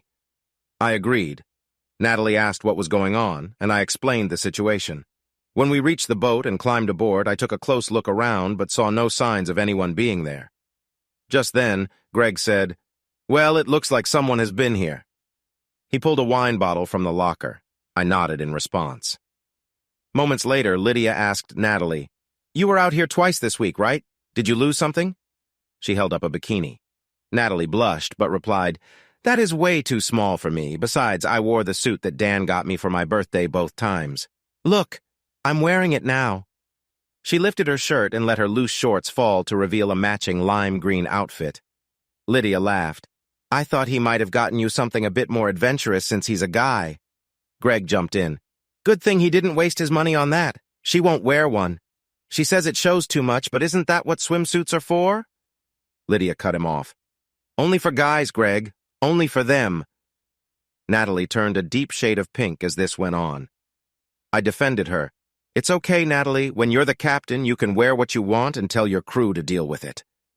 Natalie responded innocently. "Oh, is there a plank on the boat? I didn't see one the other day." Everyone laughed at that. I continued, "All right, crew, calm down and let's get started. First mate, that's you, Natalie. Take care of the fenders on the right side. I'll handle the left." Aye, Captain," she saluted back. I could get used to this kind of respect, you know? Lydia shot back. Not from me, you won't. The mood shifted a bit, and Lydia noticed, retreating slightly. I steered the boat past the breakwater and into the wind. All right, Natalie, raise the mainsail and then set the jib. She climbed on top of the cabin and quickly got the mainsail up, then raised the jib too. When she came back to the cockpit, I said, "The wheel is yours. Tell me what's next." With a mix of confidence and a hint of doubt, she said, "Turn to the right and handle the jib line." I did what she asked, and the boat slowly turned while the sails filled with wind. I could feel the boat speed up as nature worked with us. I noticed we were turning too far right, and we would need to change course soon, but I let her decide. I adjusted the sails for our course and sat down next to her by the tiller. "Did I do okay?" she asked. Before I could answer, Lydia said, "You did great. Getting the sails up and ready is part of sailing that I never enjoyed. It's a lot of work and a busy time, but now we're all set." I wasn't sure if Lydia was being honest. Usually, when we went out, she preferred to lounge around while I did all the work. Natalie was focused on adjusting the course. "I set the course too far to the right. I should have aimed more to the left," she said quietly. "Yes, but you're still okay. We'll just have to change course sooner than we planned. Decide when you want to change, and we can head to the left for a while." "Thanks." I could feel Lydia watching us closely. Greg looked a bit lost. After a few moments, she said more firmly, "Get ready to turn around." I glanced at Greg and warned, "Stay down, Greg. The boom might swing across and hit you if you're standing." I moved to the main and jib lines and waited for her signal. Turning around. When the sails started to flap, I let the main sail go and began to pull in the left jib line. As the jib moved over the center, it caught the wind and completed our turn. Then I brought the mainsail in line and secured it. Shortly after, I adjusted the jib and we were ready to head to the center of the lake. "Great job, Natalie." "That was smooth and clear," I said. She smiled, blushing slightly as she replied, "Thanks." I settled back and let her steer the boat. It was clear that Natalie just needed practice and more confidence. She would be a great sailing partner. Lydia turned on some light jazz music and laid out some fruit and crackers we had brought along. We all snacked quietly as we sailed slowly toward the lake's center. After a little while, Lydia said, "Hey, Greg, come up here with me to see the sunset." She stood up, grabbed a towel, and made her way forward. Greg followed her eagerly. Finally, Natalie whispered, "I'm glad she left. She made me feel anxious." "That's Lydia. She can be charming but can also make things tense. You're doing really well. Don't let her put pressure on you." "You make me feel better," she said, then asked, "What will happen tomorrow, Dan?" "I'm not sure. I expect she will get ready for her trip as usual. Other than that, I'll keep busy." "Are you going to spend the night with her?" "Not if I can help it. I'm not quite ready to deal with her again, but I can't say for sure." She thought for a moment and said, "Do what you need to do." "Thanks, and the same goes for you." She nodded. The sun was setting when we reached the center of the lake, and Lydia called out, "Danny, why don't you pull in the sails and let's float for a bit?" I looked at Natalie, who nodded. I told her to aim the boat into the wind while I went to adjust the jib. As I waited for the jib to flap, I noticed Greg's shorts looked a bit loose, but I brushed it off, just focused on helping. I pulled in the jib, then returned to adjust the main sail. We started bobbing on the lake like a cork. Lydia and Greg came back to the cabin. Greg seemed more cheerful, and Lydia looked like her usual self. She said, "I brought some tequila and limes. How about we play a game I know?" That reminded me of something that had been on my mind. "Go ahead and set it up." "Natalie, come with me. I want to show you something about adjusting the jib." She looked puzzled, but followed me to the front of the boat. "Pretend you are tying these around the jib and pay attention. This is a game she and her friends played in college. It's a bit like Truth or Dare, but if you lose, you take a sip of tequila. You can get tipsy very quickly. It starts off easy but gets more personal as we go. Be careful. Don't take full sips and think about your answers, all right? Dan, I trust you. I can tell she's planning something since we left. I think she wants us to admit we're a couple, so be on guard. I love you. I love you too." We returned to the cockpit. The tequila bottle was on the table, surrounded by lime slices and salt. Lydia said, "This game is simple, but a fun way to learn more about each other. It's a guessing game. Natalie, you sit next to Dan and Greg can sit next to me. I'll start by asking you a question about Dan. You might know the answer or not. If you don't, just guess. If you're right, Dan will ask Greg a question about me and we'll keep going. If you're wrong, you take a sip of tequila and we'll play until the bottle is empty. Let's start. So, Natalie, what is Dan's middle name? Oh no, I have no idea. I'll say John. Sorry, Natalie, it's Crenshaw, a family name.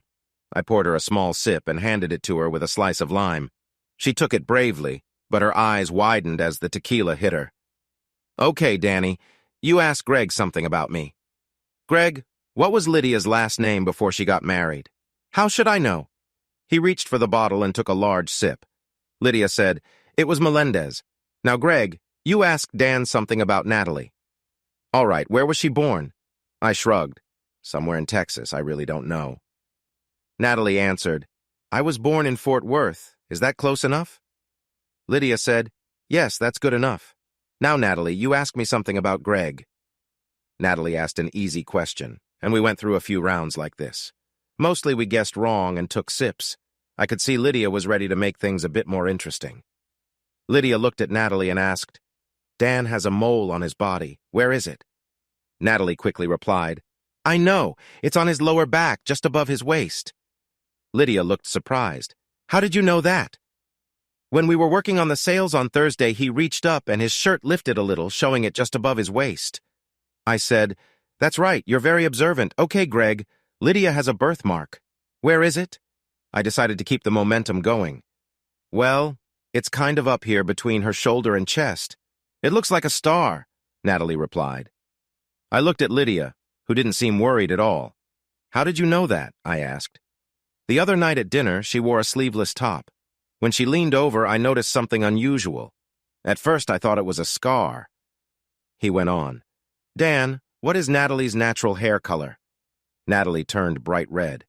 She understood the question. I turned to her and said, I don't see any dark roots, so I would say her hair is natural. Sorry, Dan, Natalie said softly. I have naturally dark hair, at least darker than what you see now. Oh, I said, taking a guess even though I wasn't sure. Natalie looked at Greg and asked, Does Lydia have a specific grooming style? She stood her ground. I was proud of her. Greg, having had a few drinks by now, said, I'll bet she has a particular style. Lydia swatted him gently and said, You guessed, but you are right. Then she turned to Natalie and asked, Is Dan circumcised or not? Natalie replied, I think most guys in this country are, so I would guess he is. I said, Good guess. I could see Lydia getting frustrated. I turned to Greg and asked, What is Lydia's favorite activity? He answered without thinking, That one, all girls like that. Lydia hit him again. I do not. I have my preferences. He took another drink. Lydia then looked at Natalie and asked, How many times can Dan be attentive in a night? I shouted, Lydia, that's too much! Natalie took my arm and looking right at Lydia said, He's young, so I guess it's more than once. They stared at each other, and Lydia realized that Natalie was holding her own. Finally, she looked away at Greg, who had fallen asleep. I said, Come on, Natalie, let's get the sails back up and head home. This is getting silly. Natalie stood up and went to the front of the boat to untie the lines and raise the sail. I took the wheel and turned toward the marina. Natalie raised the main sail and returned to the cockpit. Lydia said, I'm going to lie down in the cabin. Wake me up when we get there. She walked unsteadily toward the cabin and went below. Natalie sat across from me but reached over, squeezed my leg, and whispered, I'm sorry, Dan. I got a little carried away. Nat, you did nothing wrong. Lydia provoked you, and you handled it well. She just really annoyed me. And to answer your question, there is no chance that I will be with her tonight or ever again. She squeezed my thigh again. We docked the boat without saying much more. I called into the cabin, Lydia, get up or you can sleep on the boat all night. Greg woke up and asked where we were. I closed up the boat and drove home quickly. Instead of trusting anyone else to drive, I took Natalie and Greg home. I told Natalie I would pick her up in the morning to get her car, then I headed home. Lydia went to the kitchen and started making coffee. I stood there feeling upset. Lydia, that was really low. Why did you do that? In a calm voice, she answered, I know you were with her. How many times did it happen? How many times were you with Greg? She looked a bit surprised. Just once, Wednesday night. What about you? Once. Let me guess. Wednesday night too? No, it was Friday night. I turned to leave for my study, but she looked at me in shock. About 30 minutes later, she came into my study and said, "I forgive you. Are you coming to bed? I still want to be close to you tonight." Go away. I don't forgive you, and I doubt we'll be close again. I returned to my work. Lidia stood there quietly for a moment before going to the bedroom and shutting the door. Eventually, I leaned back in my chair and dozed off for a while. I don't know when, but I woke up early. I didn't feel fully rested, but I was alert. I got up and went for a long walk. When I returned, Lidia was at the kitchen table with a cup of coffee. I frowned at her as I poured myself one. "It's over, isn't it?" "Yes, Lidia, it is." "I still care about you, Dan. Things got out of hand. Can we talk when I get back from St. Louis?" "Yes, we can talk when you return." "I changed my flight. I'm leaving on the noon flight today in about an hour." She paused. "She's really great for you, you know. I like her, despite everything." I went to my study without saying anything and finished my work. An hour later, she stopped at my door and said, "I'm leaving. Dan, please don't hold this against me. Just focus on loving Natalie. I'll let you know when I'm back and we can talk." Then she left. I went to the bedroom and stripped the sheets off the bed, planning to wash them. But instead, I just bundled them up and tossed them in the trash. Then I sat on the sofa and cried. I didn't hear anything until I felt a hand on my shoulder. I knew it was Natalie. I put my hand over hers, and she sat down on my lap. "Are you crying from sadness or to let something go?" "Letting go, I think.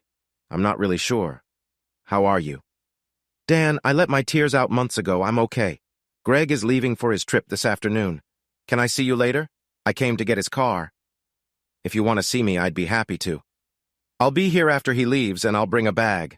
I'm not going anywhere. I even have new sheets." "Thanks, I need those." I would really like that. The aftermath on. Monday, Natalie received the package from her private investigator in Nashville. Lidia met Greg at the airport, and they went straight to a hotel where they spent a lot of time together. They stayed in her room all day on Wednesday and Thursday. On Friday, they had a big argument and then checked out to head to the airport. There were photos and reports about everything they did during that time. On Friday, I got a call from my investigator in St. Louis. She told me she was sending my reports overnight. She also said she saw the man at the airport and spoke to him on Sunday while he waited for Lidia's flight. She met Lidia, and the three of them went to dinner that night. She decided to cancel their agreement because she got too close to the couple. In fact, she was there when the man asked Lidia to marry him. Lidia said she would think about it and let him know the next week. On Tuesday, Lidia called to say she would be home on Wednesday in time for dinner. I told her that Natalie and I were inviting some friends over, including Greg, and that she should join us.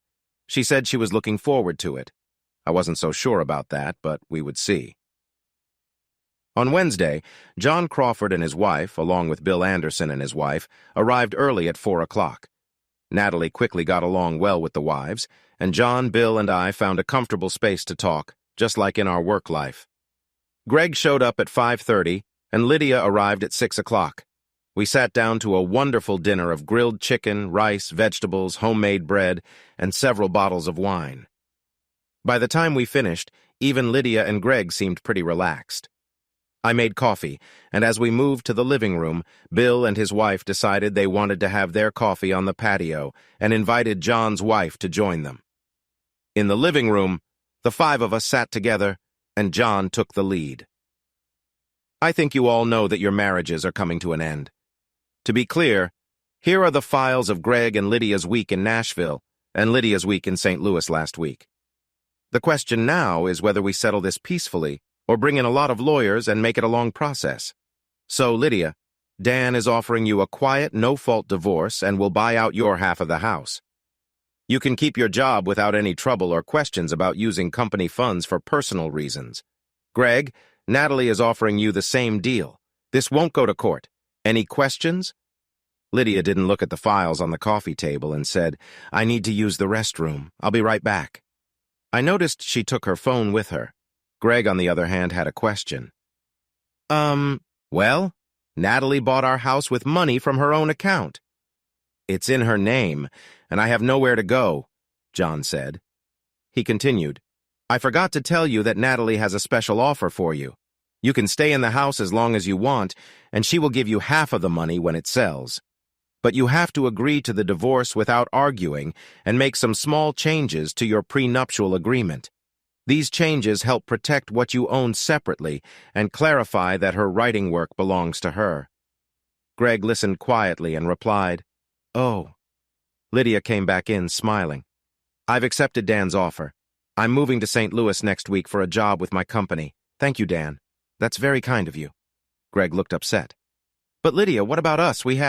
Lidia cut him off. "Greg, we had a nice time in Nashville, but that's all it was. There is no use.